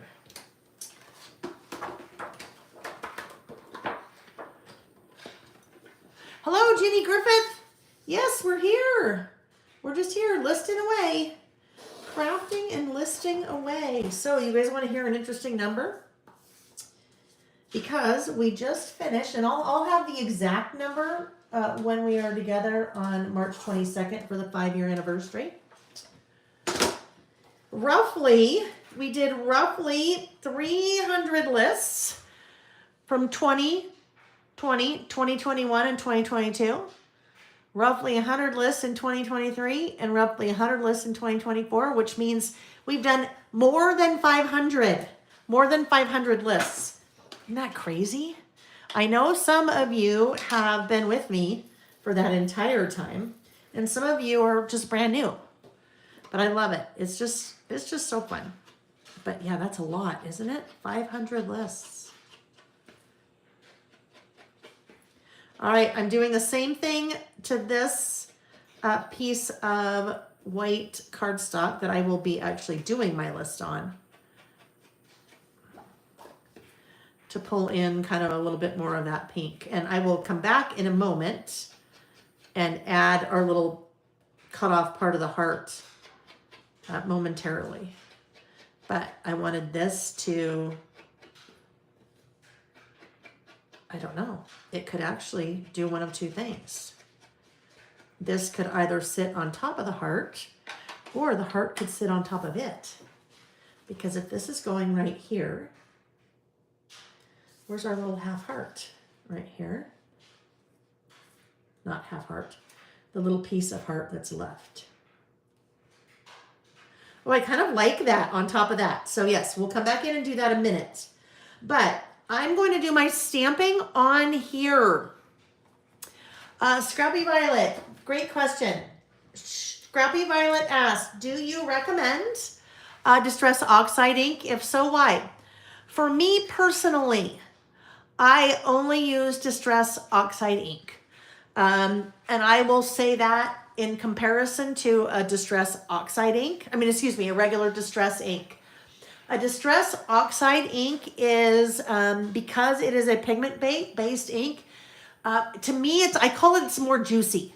It has more pigment to it, and it gives you, in my opinion, a more complete stamped impression. So I really like it for my stamps when I'm stamping to be nice and solid. All right, nice and solid and dark and even, and like this, for example, like the news. I really like that look. I don't like seeing a lot of paper through the stamped impression. I find for me, this is all very much my own opinion, when I use a regular Distress ink, it does not give me the coverage that I'm looking for that a Distress Oxide does. So that is my personal opinion, and that's really why I like a Distress Oxide versus a regular Distress ink. Now, I only use my Distress inks. I only use any of my inks for stamping and then doing what you saw me do, like inking the edges of things. So works best for me when it comes to that. If you are mixed media, you may have a totally different opinion. They definitely have a place, Distress Oxides versus Distress inks, or a pigment-based ink versus a dye-based ink.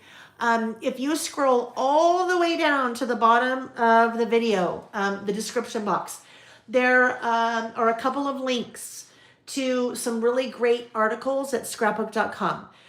One of the articles is the difference between a hybrid-based ink and a dye-based ink. And really, it goes pigment, hybrid, and dye. And Distress Oxide is actually a hybrid. But it shows you and tells you the difference between the different types of inks. So that is a great article, and it shows you examples of how coverage might look with the different types of inks and the properties and what you can do with the different types of inks.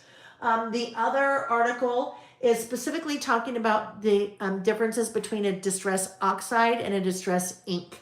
And that is Tim Holtz kind of talking through the differences and showing you the different inks on the similar types of paper, same type of paper, and doing kind of techniques with each one, so it kind of helps you understand visually what the differences are. This is a very long answer to potentially a short question, but for me, it's Distress Oxide. All right. Well, I should say, with the exception of black, the VersaFine Clair Nocturne, that is the only black I use. It is also a pigment-based ink, but again, for coverage, I think it's the best ink out there. My opinion. I do actually have, I don't know, probably 15 different colors of the VersaFine Clair that I'm currently testing. So I want to test them. I want to play with them. I want to see what I like. And then I may bring in more colors of the VersaFine Clair other than the black. Okay, so now I am going to put this off to the side for a minute. I'm going to work on my list now off the page. So off the page right here. If I work with it off the page, then I don't have to pull in my pencil board. I've got a flat surface to work on. All right, so what I thought I would do, the Opposites Attract stamp set. This is used for kind of your compare and contrast list, right? Like things I like, things I dislike, things I love, things I hate, then and now, more and less, good and bad. But I thought this morning, I'm like, oh, that would be that love would be fun to use on this list. So that's what I'm going to do. Use the love stamp set. Sorry, love stamp from the Opposites Attract stamp set. That sometimes if my mind gets ahead of my mouth, I'm like, wait a minute, what are you saying again? What are you trying to say? What are you thinking 8 steps ahead that just got you so off track with what your mouth was doing? There we go, love. All right. And we already decided we're going to use that same picked raspberry. Does that work? Oh, nope, too small. Next size up. That guy. Oh, I wonder if, would this work? I think this might be too, not tall enough. Let me look. Maybe it might be okay. It is okay. All right. Just the difference between those two is just the surface area. This fits the stamp better height-wise, as opposed to having extra stamp or extra block. Anytime I think extra block, you can still totally do it. I just am a firm believer in right-sizing your stamp to your stamping block. I think it just makes life way easier. Way easier.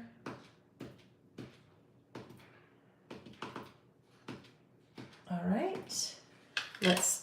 Oh, that's not straight. I can already see. That is not straight at all. So I might not be able to use this one. Oh no, it's fine. All right, I need to ink that up much more.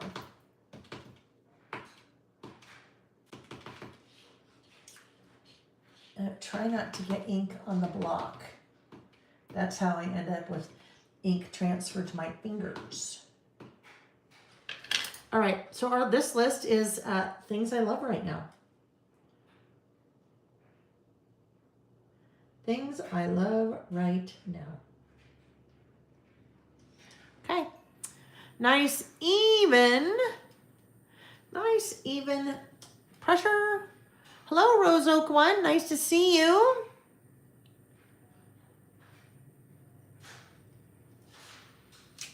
All right, lovely. The love is lovely. Okay. We didn't have any fist fights break out over the Super Bowl that I missed, right? You guys didn't get into any like major discussions about your team and the love for your team and who deserves to win and. Oh, Rosa, Gwen, I'm glad you're here too. She said, I've been missing your Saturday classes. I'm so happy I'm here. Miss you, Lael and the squirrels. Well, I'm happy you are here as well. All right. Now, before we get too much further, just shove that in there. We need the Sharpie. Where did that go? I don't know how it's possible even, like in 1 minute, for things to just run away from me. Did I put it back in here? No. I always try to have a whole bunch of extra Sharpies in there just in case I do that. There we go. Karen, the Broncos deserve to win. Well, I'm not sure what to tell you there, dear. I'm pretty sure there is a 0 chance, and a snowball's chance. What do they say? A snowball's chance, and you know what? HE double hockey sticks that they will win, since they are not in it. They gave it a valiant effort, though, didn't they? They did pretty well this year, didn't they? All right, you know we've got to do that. We've got to do the outlining. All right, so we're making some progress here. I think now we are ready to, might as well go ahead and adhere this guy now. So if you're just jumping in, we are doing a list about things that we love right now. It could be people, places, things, any noun. Or I guess it could be a verb too, right? There's a couple verbs on my, at least one verb that I can think about on my list. So there our heart continues over to that side. There we go, we made it work. And I feel like we just need, well, we'll see. I feel like we might need our little outline on this little heart as well.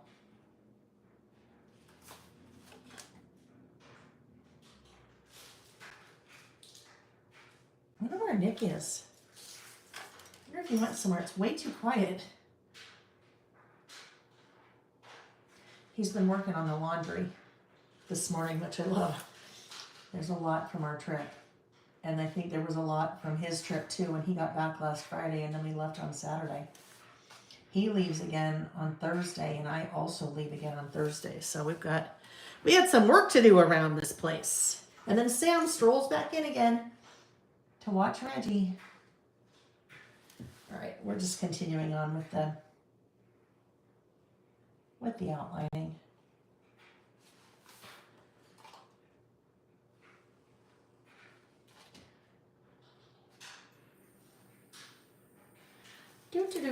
Now somebody need the background music when we're just watching paint dry as I do my little outlining. All right.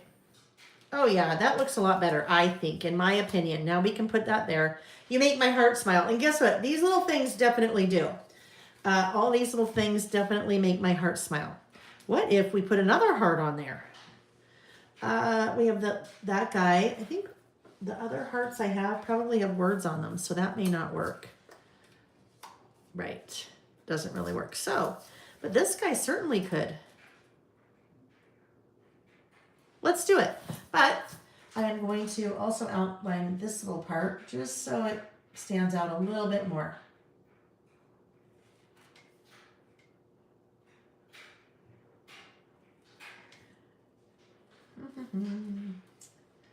Alrighty.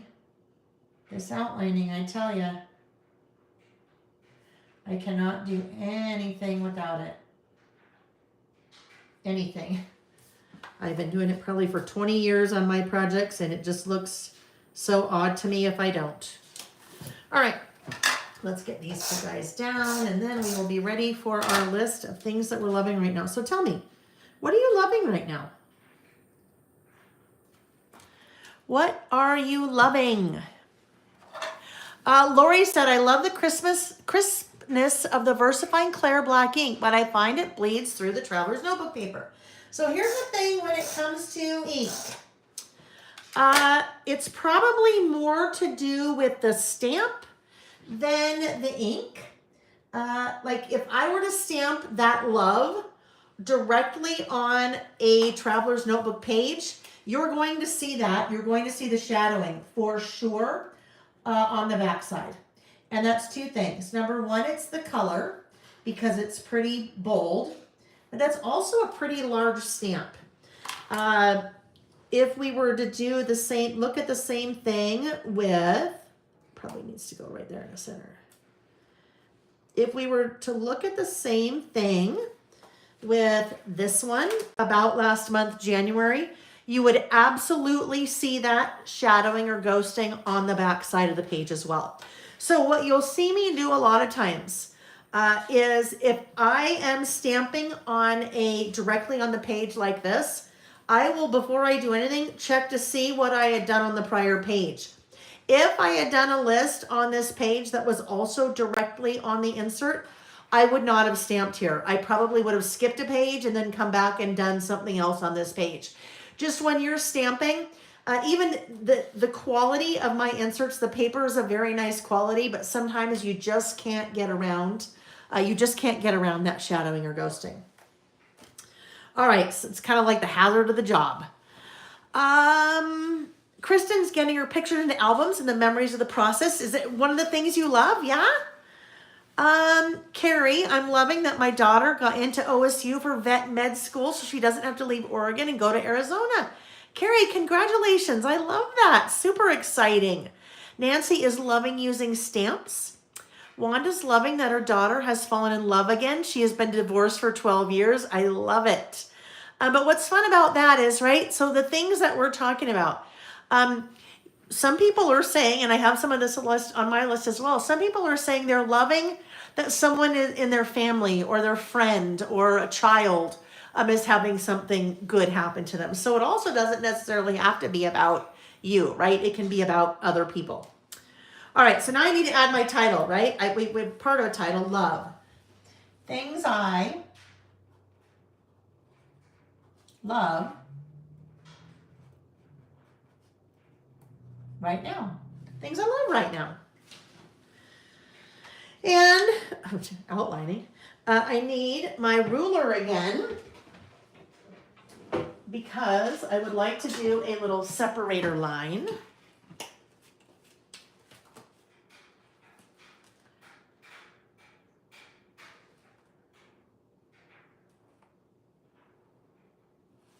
things I love right now. All right. So now, this is funny. So you guys, oftentimes you see that I have sketches ahead of time. So I did have that sketch. I knew that I was going to do the little envelope with the little photo booth strips inside. This is my sketch for this one. Love. I just knew I was going to use the love stamp set there, and that was it. So sometimes, like this time, I have no clue. I have nothing planned, right? And so when I have nothing planned, in a lot of cases, you just start picking up the product and look to see what works.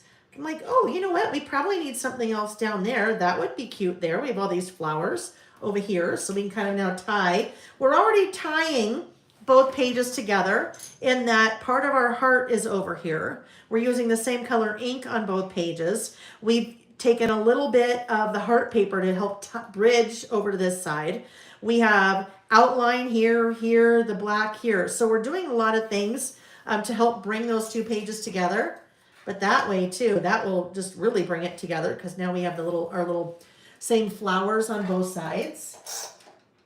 But I'm no different than you guys, right? Really, I don't necessarily have a plan in some cases. Well, let's be honest. If I was just doing this myself, I wouldn't have a plan at all. I wouldn't need to. I'd be like, okay, what do I want to use? What do I want to do? I would just wing it. But here I can't all the way wing it because I at least have to have an idea of what product I'm going to use, right? If I didn't wing it all the way, I mean, if I tried to wing it all the way, we'd probably be here 8 hours instead of 3 or 4. But really, you're just like, oh, okay, so now, hold on, it's kind of plain over here. Maybe we need a little flower on this side. That certainly brings in a little bit of orange. If I didn't like the orange, I could probably find some other flowers, but I kind of like the orange. It just kind of helps to break it all up a little bit. Now what I've done is I've created, and granted, it's it's kind of way off scale, but I've created a little bit of a visual triangle. So adding this to this corner, if we move our eye from here to here to here, we have this visual triangle. And we already had it really with the title, but by adding this down here, that now kind of completes it. But then I feel like kind of adding that little guy right there also helps to complete it because now we have our flowers in our triangle as well. And a lot of those things, you may not know that that is called a visual triangle, but you may have been looking at this or looking at your own project going, okay, hold on. Something looks way off. We've got all this stuff here and this is totally empty. I feel like I need something in that corner. You just created a visual triangle without even knowing that's what you were doing, but your eye told you, hey, something's a little off. I need to kind of balance that out. Here or here? I kind of liked it there. All right. So now we're ready for our list, right? So I'm going to do that as another run-on list. I feel like, though, we need to have,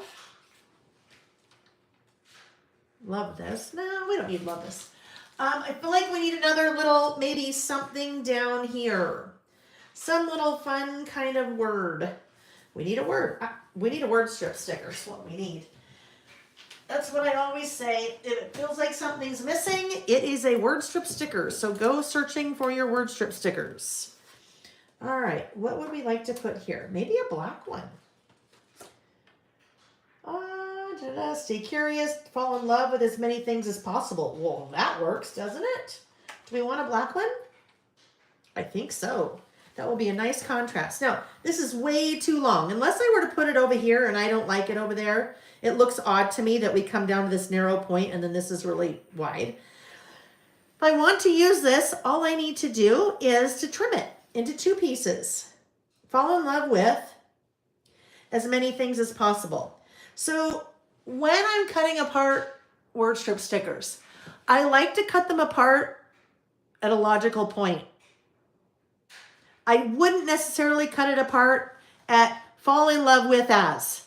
That doesn't really flow, right? Fall in love with as is just kind of like, wait. So I could do fall in love with as many things as possible, or fall in love with as many things as possible. Fall in love with, I think it's going to end up fall in love with as many things as possible.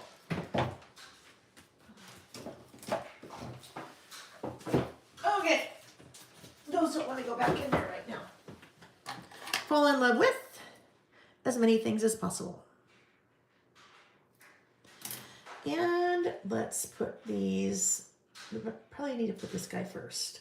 Fall in love with as many things as possible.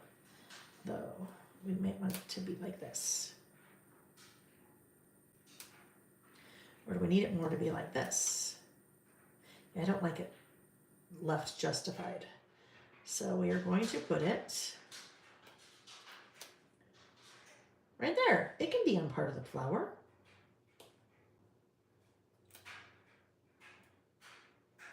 All right, things I love right now. We are ready for our list. I just need a bullet stamp, and I might as well just embrace it and go with a heart, right? Let's just embrace what we're doing and go with a heart.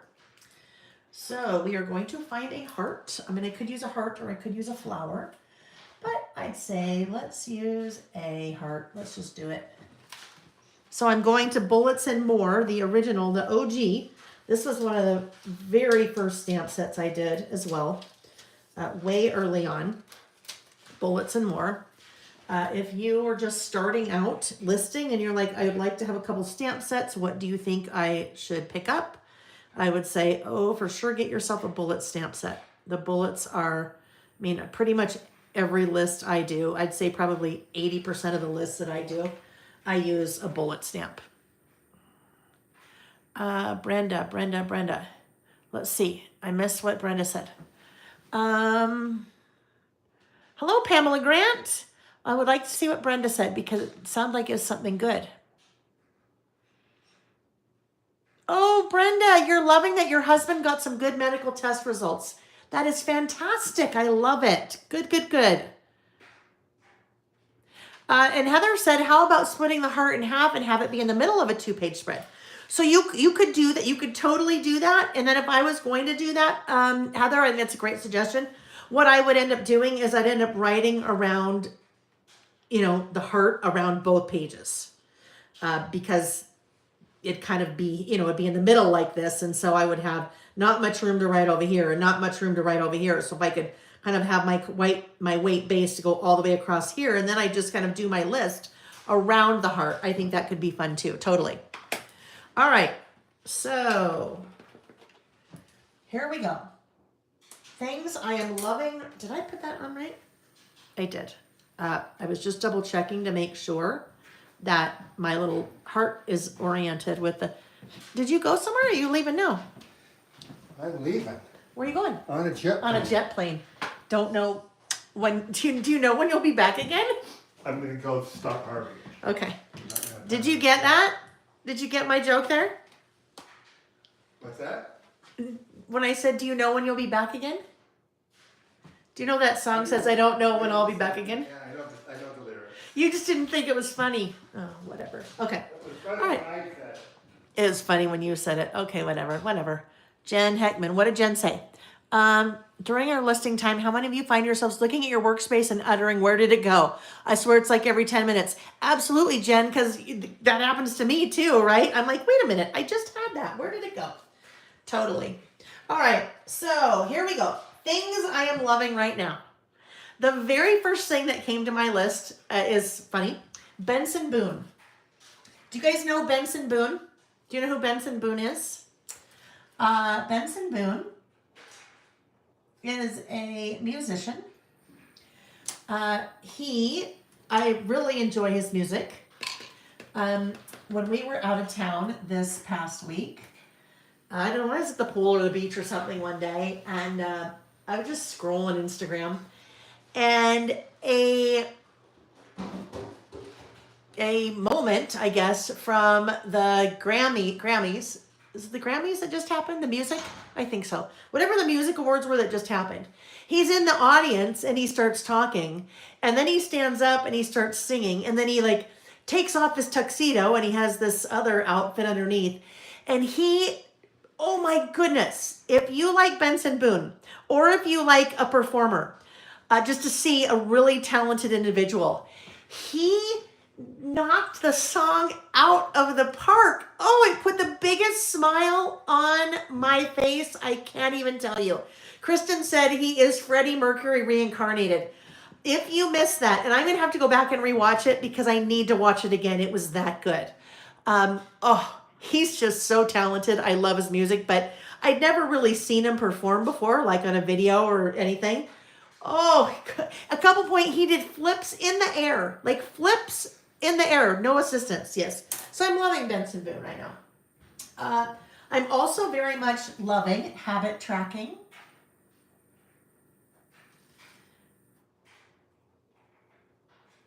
I'm loving habit tracking again. I'll grab something really quick and show you. Okay.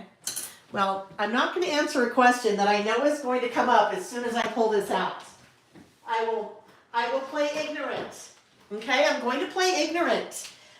So if you ask me what this is, I'm not going to tell you. I'm pulling out my habit tracker if you would like to see what that looks like, but I'm not going to answer any other questions about something that you may have just seen. So, habit tracker. This is what I've been doing. I was doing this back in 2020. I was also doing it in 2021, and then I stopped.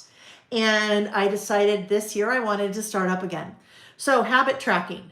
Habit tracking is how I have habits over here. I either want to start doing more or I want to do less. And then each day I just mark off whether I've done them or not. So that was January. And then this is February so far. So for me, it's very motivational. And you can see, you notice like this, you can definitely see things that I am, well, you either want a lot of X's or not very many X's at all. So for example, sugar, I don't want many X's at all. I had 3 X's the month of January, and in February, I have no X's on sugar. Now, before you get all judgy, alcohol. We were on vacation, so I did have a drink every day, and that's part of vacation. So as long as it doesn't look like that all the time. The problem is I am traveling. I have 3 trips this month. So there's going to be a lot of X's in alcohol. That doesn't mean I had lots of drinks every day, but anyhow. So just visually, I kind of love that. Tammy, if you go to lailbymail.com and click on blog, I'll answer your question in 1 second, Kathy. And click on blog and search for habit tracker. You will see couple different things. I do have a video. There's a little class, but it's from about maybe 4 years ago, also on the website about kind of how to set up a habit tracker. Let's see. Why don't you write no sugar? Well, I don't know. You know what? I could have written no sugar and then I'd have lots of X's. Totally could do that, right? I totally could have done that, Kathy, probably because I didn't think of it. So when I get to, how about this? When I get to March, I'll write no sugar. And then I'll write no alcohol. That'll make sense. And here's the thing. I just feel like I have to say, I don't have an alcohol problem. I do have a sugar problem. I am a sugar addict. I will tell you that much, totally. So for me to have this only 3 days in January, sugar, that's a big deal for me. But alcohol, not a problem. It's just sometimes I, get stressed like we all do. And I'm like, oh, I need a glass of wine. Oh, it's Tuesday night. I need a glass of wine. Which is not really a habit that I'd like to continue. So, Mom, you need a habit tracker. It's super easy. I will help you make one if you want. Let's see. Any ideas on a future? Oh, Brenda, that's not the question I thought you were going to ask. I can answer that question. The question about a future habit tracker. Yes. We just wrapped up the travel-themed Traveler's Notebook. So we can jump on a habit tracker themed Traveler's Notebook insert now. But I think a couple of you may have known what I was hinting at. I wouldn't answer questions about there, but maybe not. You'll just be pleasantly surprised when you really see it on March 21st. Okay, habit tracking again. I am loving. I am really loving. Let them.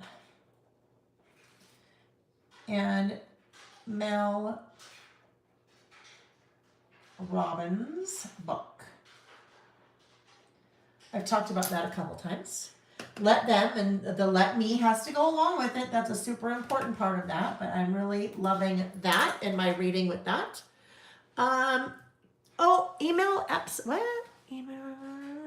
I will, a paper piece. I'm not sorry. I'm not sure what you're asking. So I will let someone else, answer your question because I think I just saw part of it. It's on your read list. Yes, it is good. It is very, very good. Okay. All right.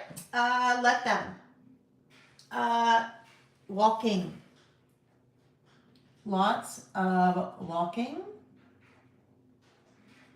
And the Peloton. And feeling better. I definitely prefer to walk outside, but sometimes that is not possible in the land of the snow. And so I walk in the Peloton.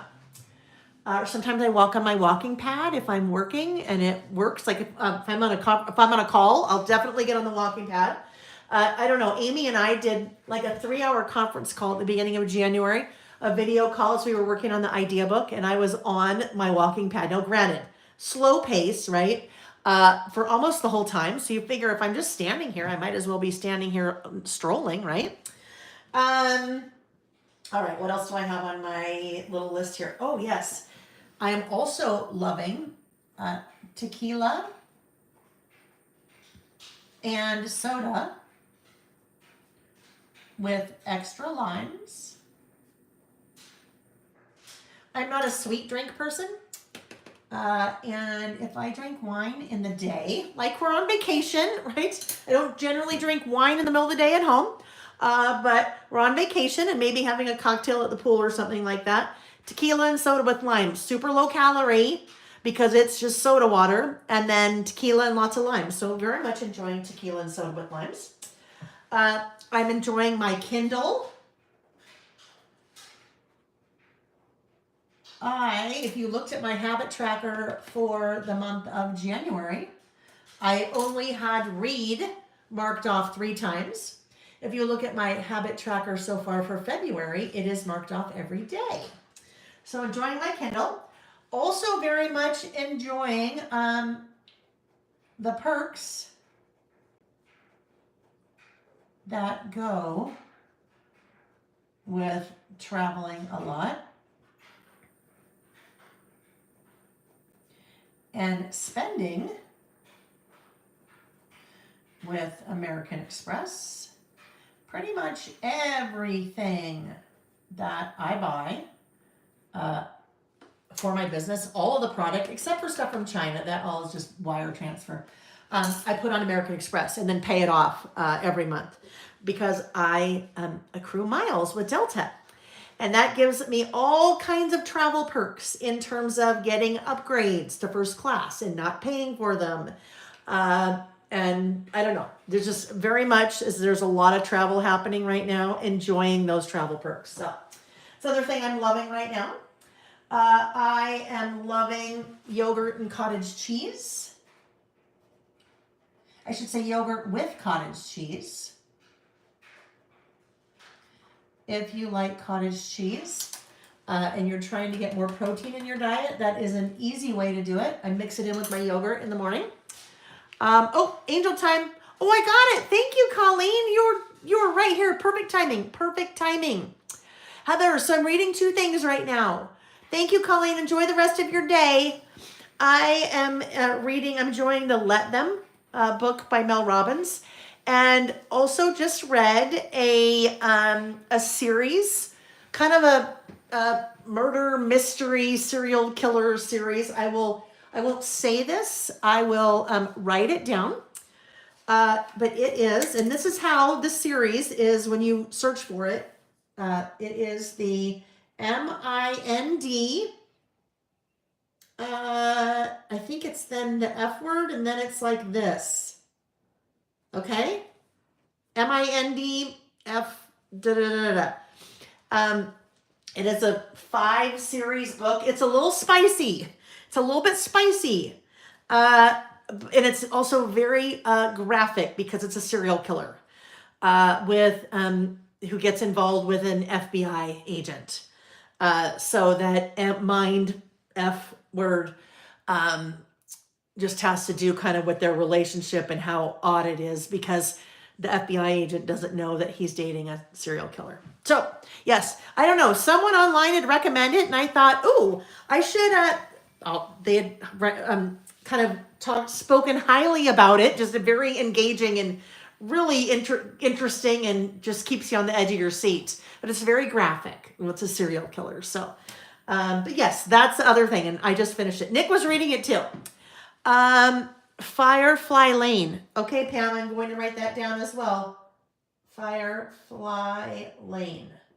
I know, because now I need something new, because I have to balance books like Let Them that are like kind of self-help book.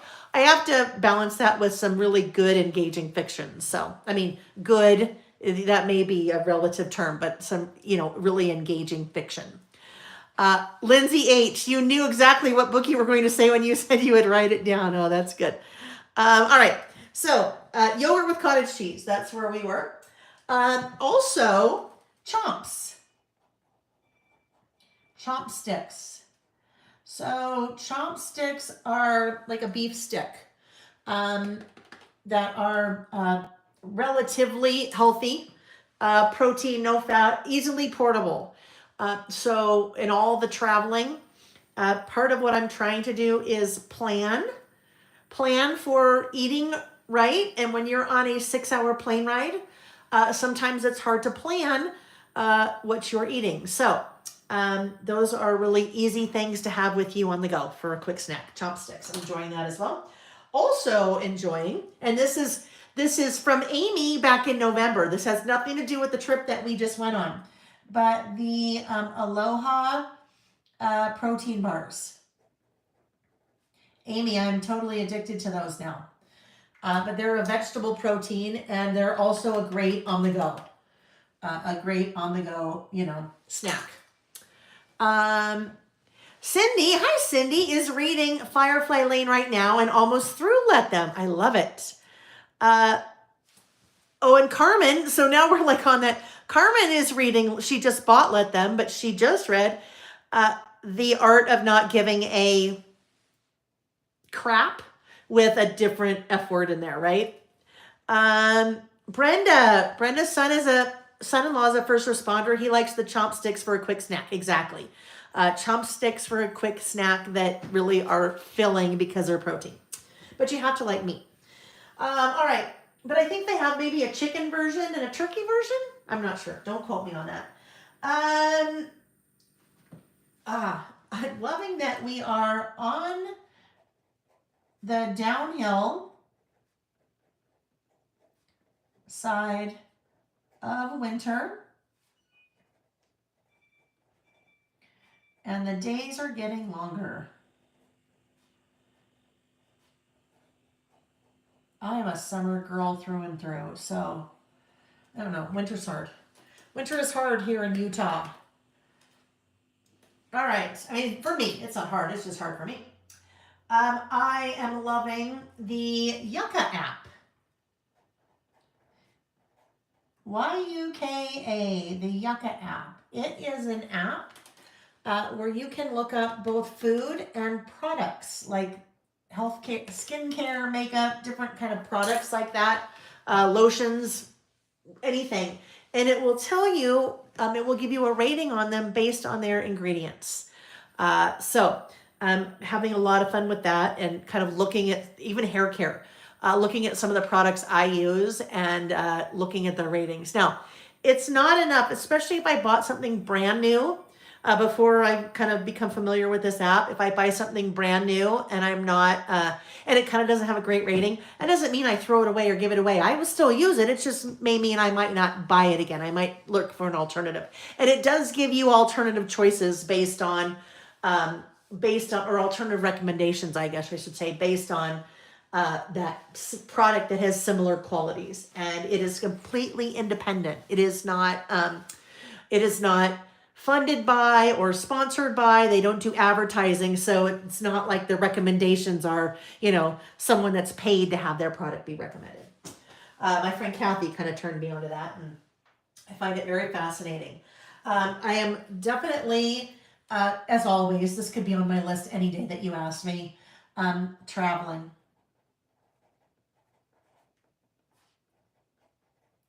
I just love it. Traveling makes me happy. So yes, lots of trips planned for this year. But yeah, traveling. And then the last one is, oh shoot. Hang on. I have two more. How do I word this?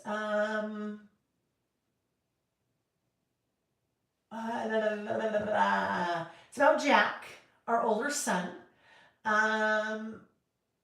Okay, how about this? Seeing Jack stretch in his career. He is the main investor of the restaurant where he works, and the head chef are out of the country. And so Jack is like in charge of everything. All of the chefs, all of the meals, but then also ordering all the product, dealing with the vendors. So it's a really neat opportunity for him, and it's been kind of fun to watch him the last week as he's kind of working his way through that. Let's see. Oh, Amy, that's fun. Amy, the Yucca app as well. Yes. She said her girlfriend is a nurse practitioner. She turned her onto it. Now I'm obsessed. Research everything. That's so funny. Yeah, it's interesting. It's just knowledge, right? It's knowledge, and then whatever you decide to do or you choose to do with the knowledge you have, then you take it from there. So Amy she just listed the author of the Mind F series.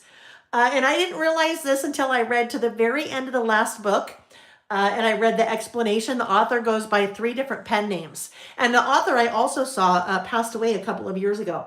But what I didn't realize, the author, her pen name for this Mind F series is S.T. Abby. And when you put all that together, it spells stabby. Stabby, like stab someone with a knife, which is what the main character, the serial killer, does in that series. And I after reading 5 books, I didn't even realize it was S.T. Abby, stabby. Yeah. All right. So my very last thing is creative note-taking.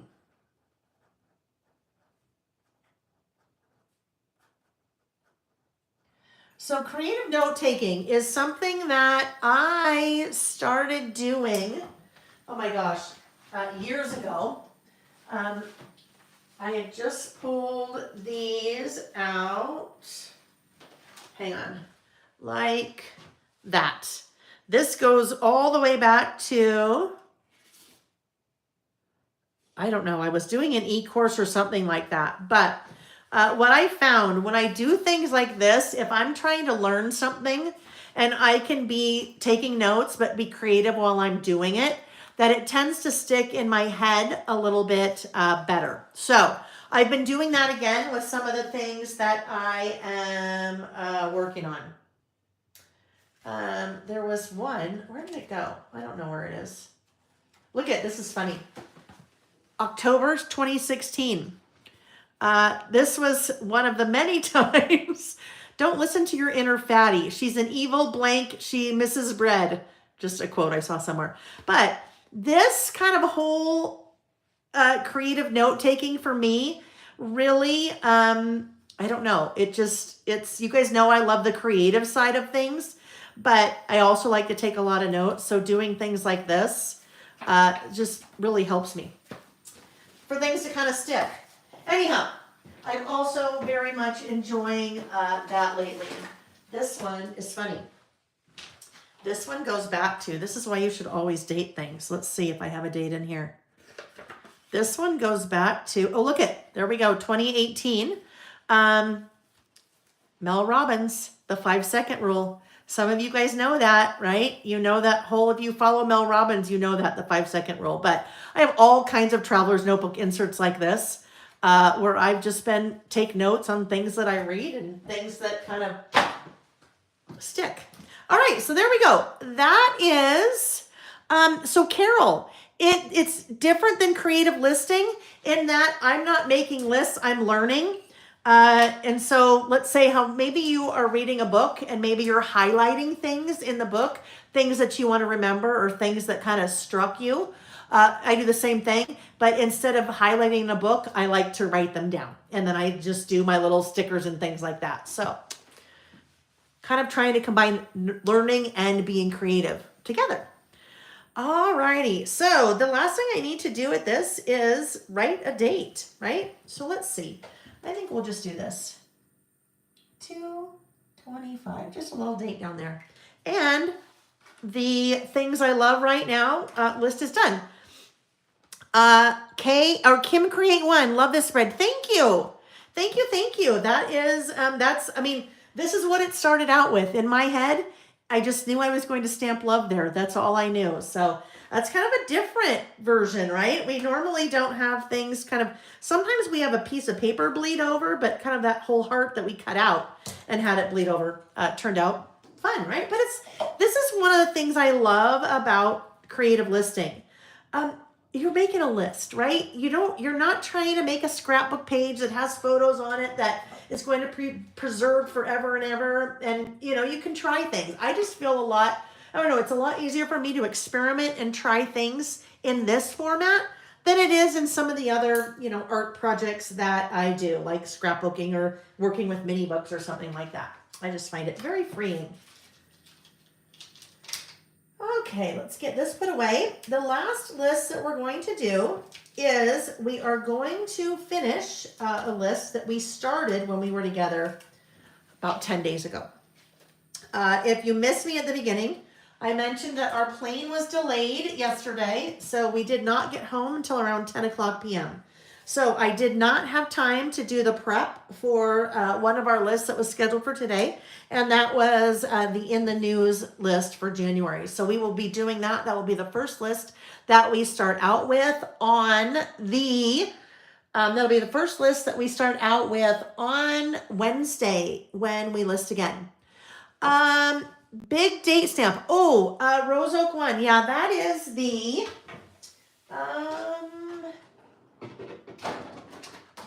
that is, oh gosh, where is it? I don't know. Oh, here it is. This, just for size reference, it is a huge roller date stamp. It is huge. Oh gosh, you know what I wonder now? So it still is 2025, 2026. It is a beast, but it's kind of fun. It makes a huge impact, right? It makes a huge impact. We need a creative note class. And that is, that's Studio Calico. I don't know if they still carry them because this is really old. A creative note class. I don't know, how would that even work? I don't know how that would even work. We'd almost have to have like a book club and we'd be reading the same book okay. All right, our third list. Our third list is, I'm going to need to work with that a little bit more. Need to adhere that a little bit more. Going back 10 days-ish, one of the lists that we did when we were listing together last was top Google searches of the year. And when we did that list, I had included a link to the website that I found those results from. And I mentioned, if you're going to do this list every year, this is the second year we've done this list, it's a good idea to try to use the same website every year to pull the data, because then you're kind of comparing apples to oranges if you're not going to the same place every year. But if you want to do that list and you want to know what that website is, that would be our blog post when we were listing on 21st of January 2025. So I had said this is going to be a 2-page list, but it's going to be 2 totally different lists. And because I was already setting up this side for this list, I thought, well, I might as well just get this one decorated as well since we're already there. So that's what we did when we were together last. we're going to finish this list now. So on this side was top Google searches. This side is my recent Google searches. So it's kind of interesting to compare and contrast what the top Google searches are in the world and then what my Google searches are. Totally different. I don't think any of those things were on my list. Okay, so with that said, let me just get these heartstrings things out of the way, and we will bring in for the record, because for the record is what we were working with on the left side. Alrighty. Get all these things picked up. Here we go. Okay. Reggie is so happy to have you back. Oh, I will remember. When we're done, I'm going to remember to talk about this because this is what I'm going to use for our first list when we're together on Wednesday, in the news. Okay. Here is my list of things for my recent Google searches because I didn't have a room down here. All right, so we are looking for the record. Oh, that's not for the record. That is fresh snow. Let me get out for the record. All right, here we go. I have two for the records.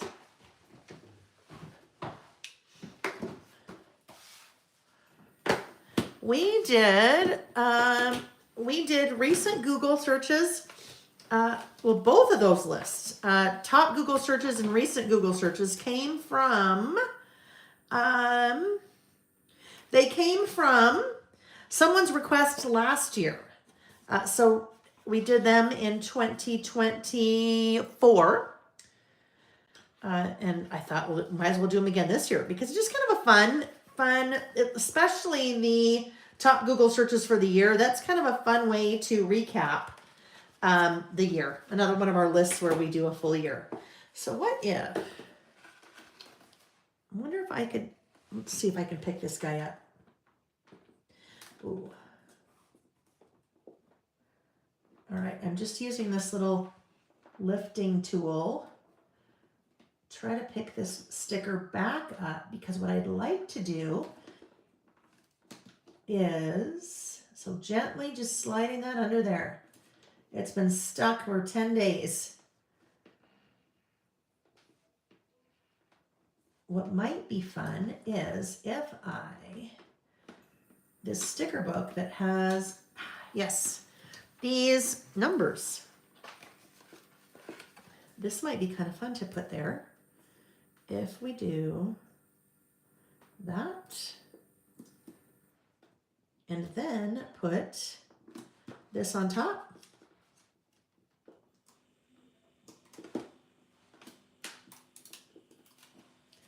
Or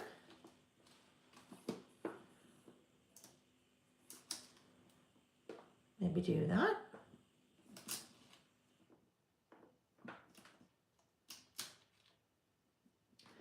I think we'll do that. Now, what if this little guy caught my eye?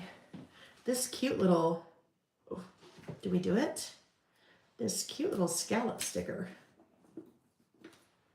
I don't know why I am now crafting on the container that I had. Let's get that off, Lil. We really shouldn't have that there. There, that's cute. All right, let me move this out of the way. All right, and trim off this extra. Rose Oak One said, I have a Hello Google on my last year listing. It's all coming to me. I did that Saturday class with us. Yes. Yes, we did. All right. Okay, so now we need to figure out our title, right? Because I need to say Google again. And I could, maybe we'll just use the similar. Diane, are you still here? Diane McNabb, are you still here? Pop in the chat and tell me if you are, okay?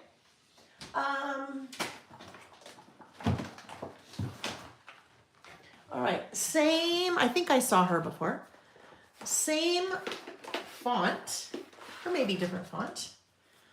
Pulling in the letter scramble again for my title because I would like to say Google again. I could use the orange again. Maybe I do it in a different font for Google, or I pull in a different one. Maybe then, is there a navy in here? Let's see. Navy. Ooh, let's do that. I think that could be fun to pull in kind of the navy, or, oh yeah, we don't want to use the green. I think the green's too much. Let's use navy.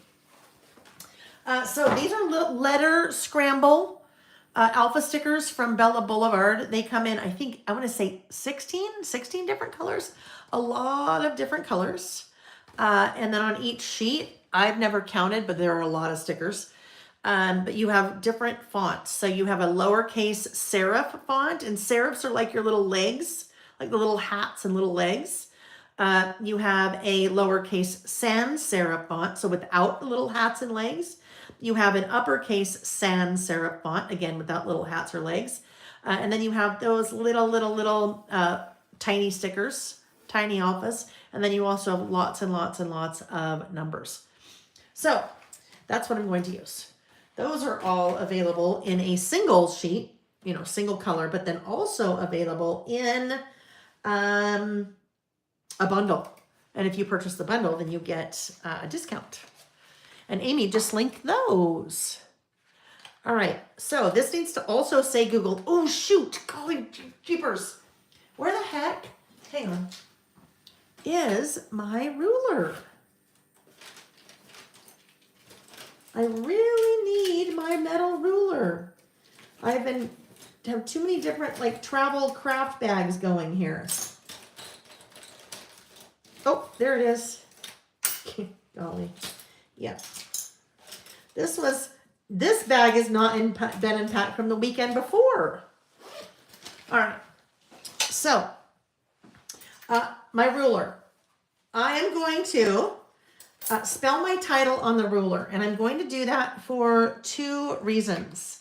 The first reason is, if I use a little horizontal line on this ruler, I can line all of my letters up with that horizontal line, and they'll be straight.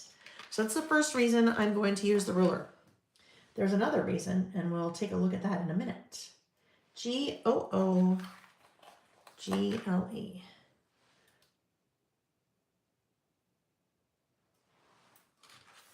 It's interesting to take a look at your most recent Google searches. And you know what? That is totally a time capsule list. We talk about that. We talk about that term a lot, time capsule.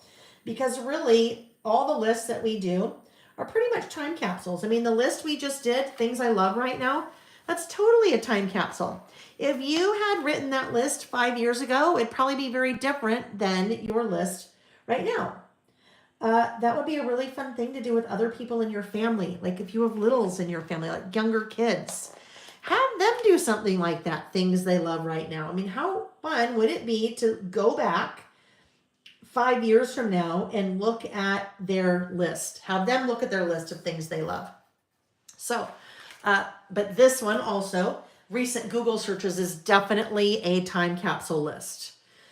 Because it's definitely, if I was a young mom, I might be Googling for best formulas to use for a baby that has colic, right? I mean, something like that, which is something that I would never Google right now. Although maybe in the future I would Google it if I have a grandchild one day, so you never know.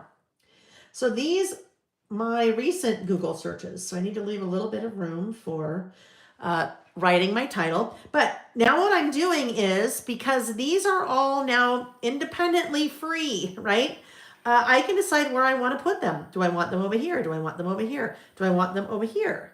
Do I want them centered? Usually that's what it is. This is the easiest way, I think, to center your alphabet stickers for a title, is to put them on something else, like a nice little ruler, and then figure out where it looks about centered. There they are. And then just press down. So with a lot of your alphabet stickers, because they're pretty small and they're narrow, You want to make sure to press down really well so they are nice and secure and they're not going to move on you. All right. So these, my recent Google searches. So I don't know, I might do a totally different separator than I would normally do.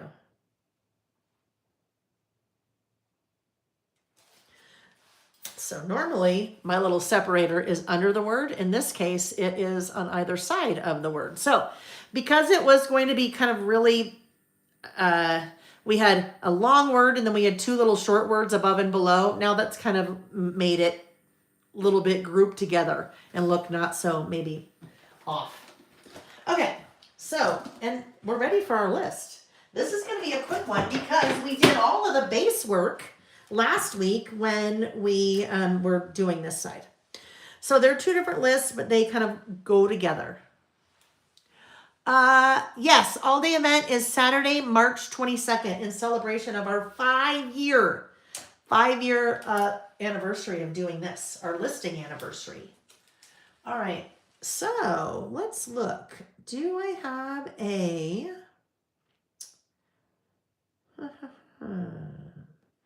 Do I have a little, I don't know, I was just thinking a little computer might be fun. I don't know if there is something like that. This one is Bullets and More 3. No. So why don't I do, what if we do a little check mark? We'll do a little check mark. That's from Google. That's from Bullets and More 3, not Google and More 3. That's from Bullets and More 3. A little check mark right there. And we'll put that on our stamping stylus again. And then this one, again, I want to really pay attention to how I am, might want to play with this a little bit, orienting the stamp on the end in relation to the squirrel. Since I can't see that stamp, it's too far away, right?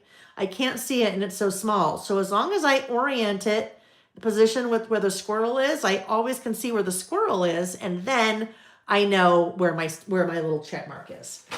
So I feel like, I don't know, maybe we should just bring in orange again. Maybe we just do a little our orange checks. Spiced marmalade or carved pumpkin? Red, orange. Carved pumpkin. Ooh, carved pumpkin. Well, one's a lot bolder than the other, isn't it?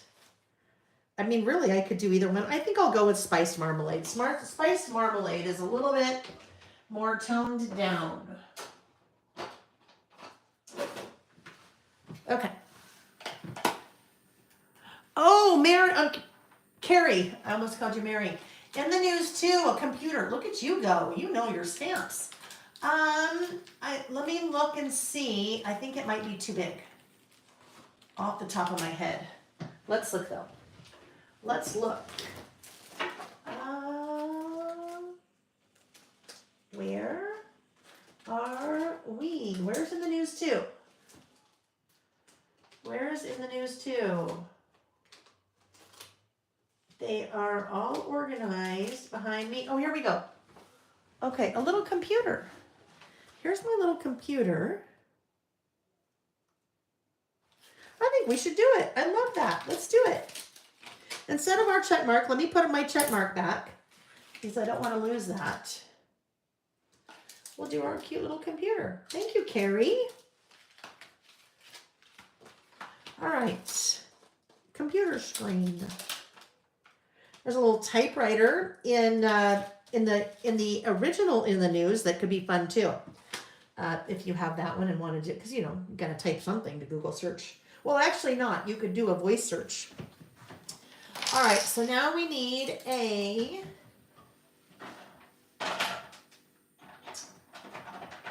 another stamping block, and I need, let's see. That guy's too big, but this little guy. So those are another set. That's another type of my Mail by Mail stamping blocks. That's a little set of cylinders. These generally I end up using on the mini icons because they're a good size for the mini icons. Let's look and see if we like that. We're going in. We're doing it. My little computer. All right. So my most recent Google searches. Okay. And this is what they are. So swimsuit cover up with metal at the neck and sleeves. When we were in Hawaii, I saw a lady with a really cute swimsuit cover up that had these little metal grommet looking things around the neck and sleeves. And I'm like, oh, I love that. And I tried to Google it and I couldn't find it. But that's something I Googled. These are not all going, these are not all going to just be like this.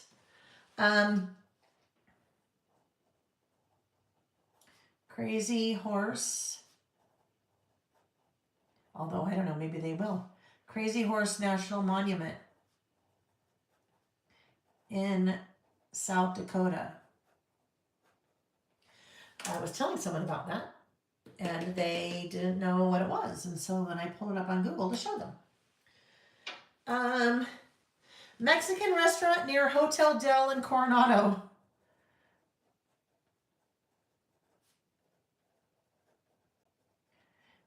Mexican restaurant near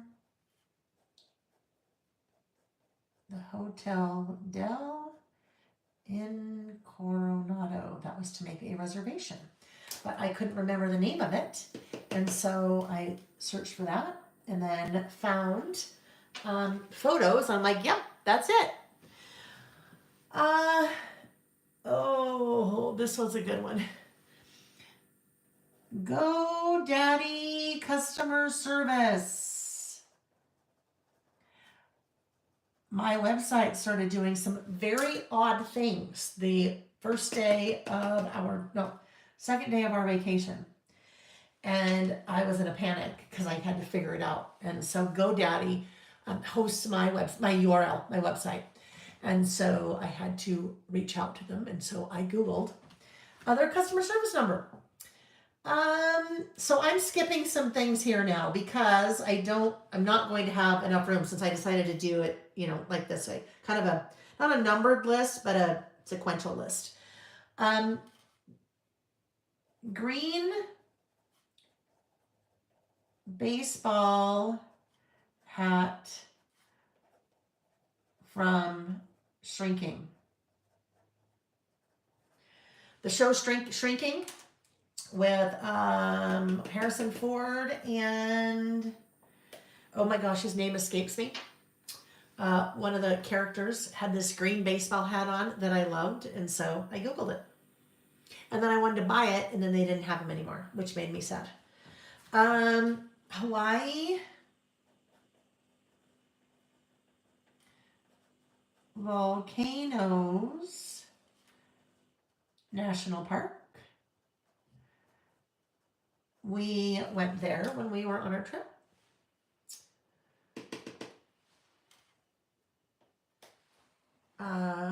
What else do I have? Let me see.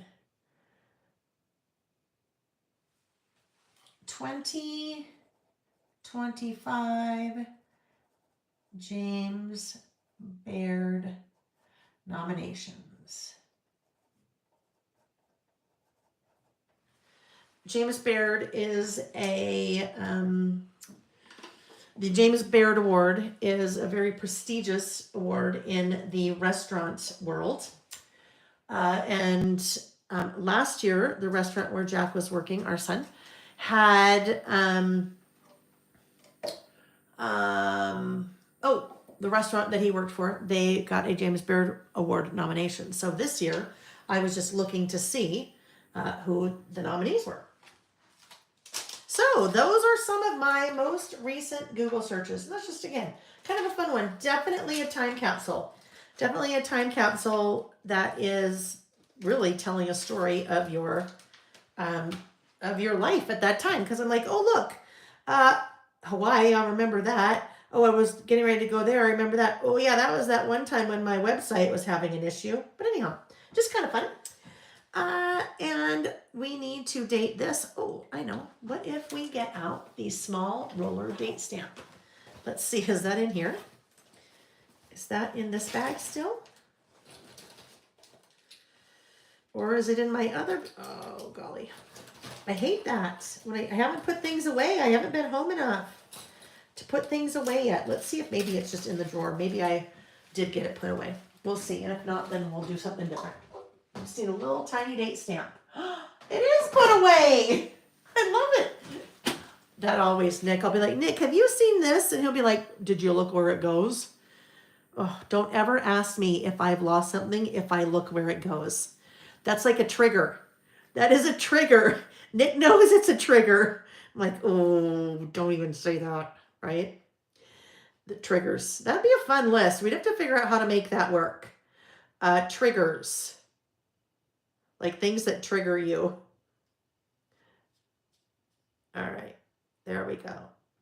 Okay, let's look and see if we could do that in the orange. I had to just change that. This little roller date stamp, it is on the website. It's just a nice small, really nice small, where's the, there we go. Make sure you can see that. A nice small little date stamp.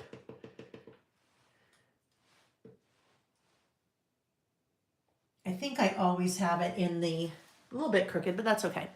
I think I always have it. Maybe we'll just do this. Maybe we'll do a little bit of second generation stamping.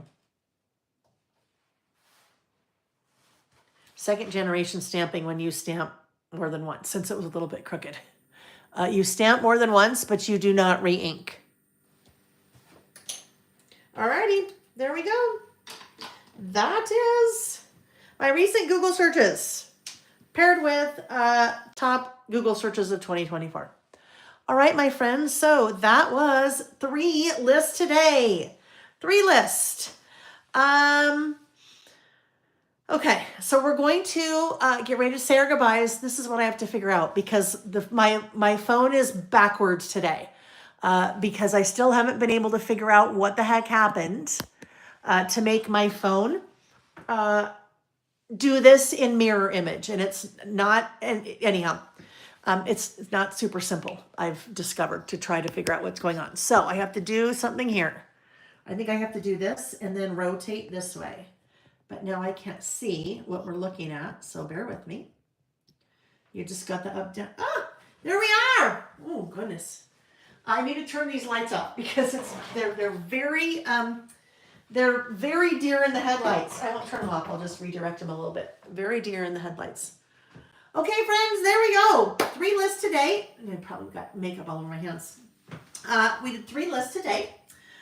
We did recent Google searches. We did about last month, January 2025, and we did things I love right now.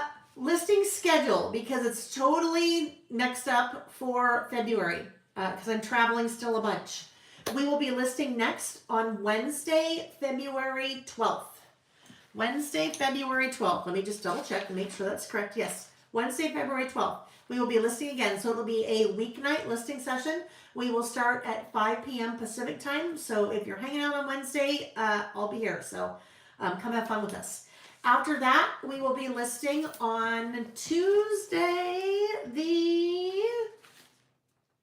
18th. Okay, so Wednesday the 12th, Tuesday the 18th. We will not be listing again after that until Saturday the 1st of March, just because travel. So that's the plan. Let me think of what other housekeeping items. The brand new Our Story mini book project kit will start shipping. I don't have a calendar in front of me. My calendar on the wall. I think, so the 14th is a Friday, 15th, the 17th. Monday, February 17th. So if you have been waiting for that, that is when that starts shipping. It is up for pre-order right now. There are a couple of new Simple Stories collections that I believe arrived while I was gone. So I think that they are here. I need to double check that that's what was in those boxes. But it's for baby cat, for baby dog, And then another simple vintage one. I can't remember what it's called. Fresh Flower Shop. Flower Shop. I think it's called Flower Shop. Anyhow, they're all on the website, ready to go. They just have not been activated yet. So I will check to make sure that that is what is in those boxes. Assuming it is, those will go up later today. And then also a brand new tool. My own reverse grip tweezers that look totally different. They work the same, but they look totally different than the ones on the market. So those should be able to go up later today as well. Any other questions? Have I missed anything?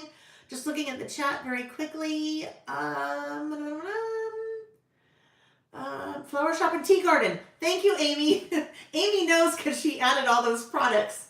Thank you. Yes, Flower Shop and Tea Garden. So we'll end up doing a What's New Wednesday on some of the new products week after next, which will be, I don't know, sometime in February, just because of all the travel. The other one that's brand new that is alive on the website is Just Saying. The Just Saying collection from my friend Kelly Bangs. It is super, super fun. So all of those collections you will start to see us use over the next couple months. If there's anything I missed in the chat, I missed it, so sorry. Easiest way to make sure I see it is to go to Lail by Mail and click on Contact Us.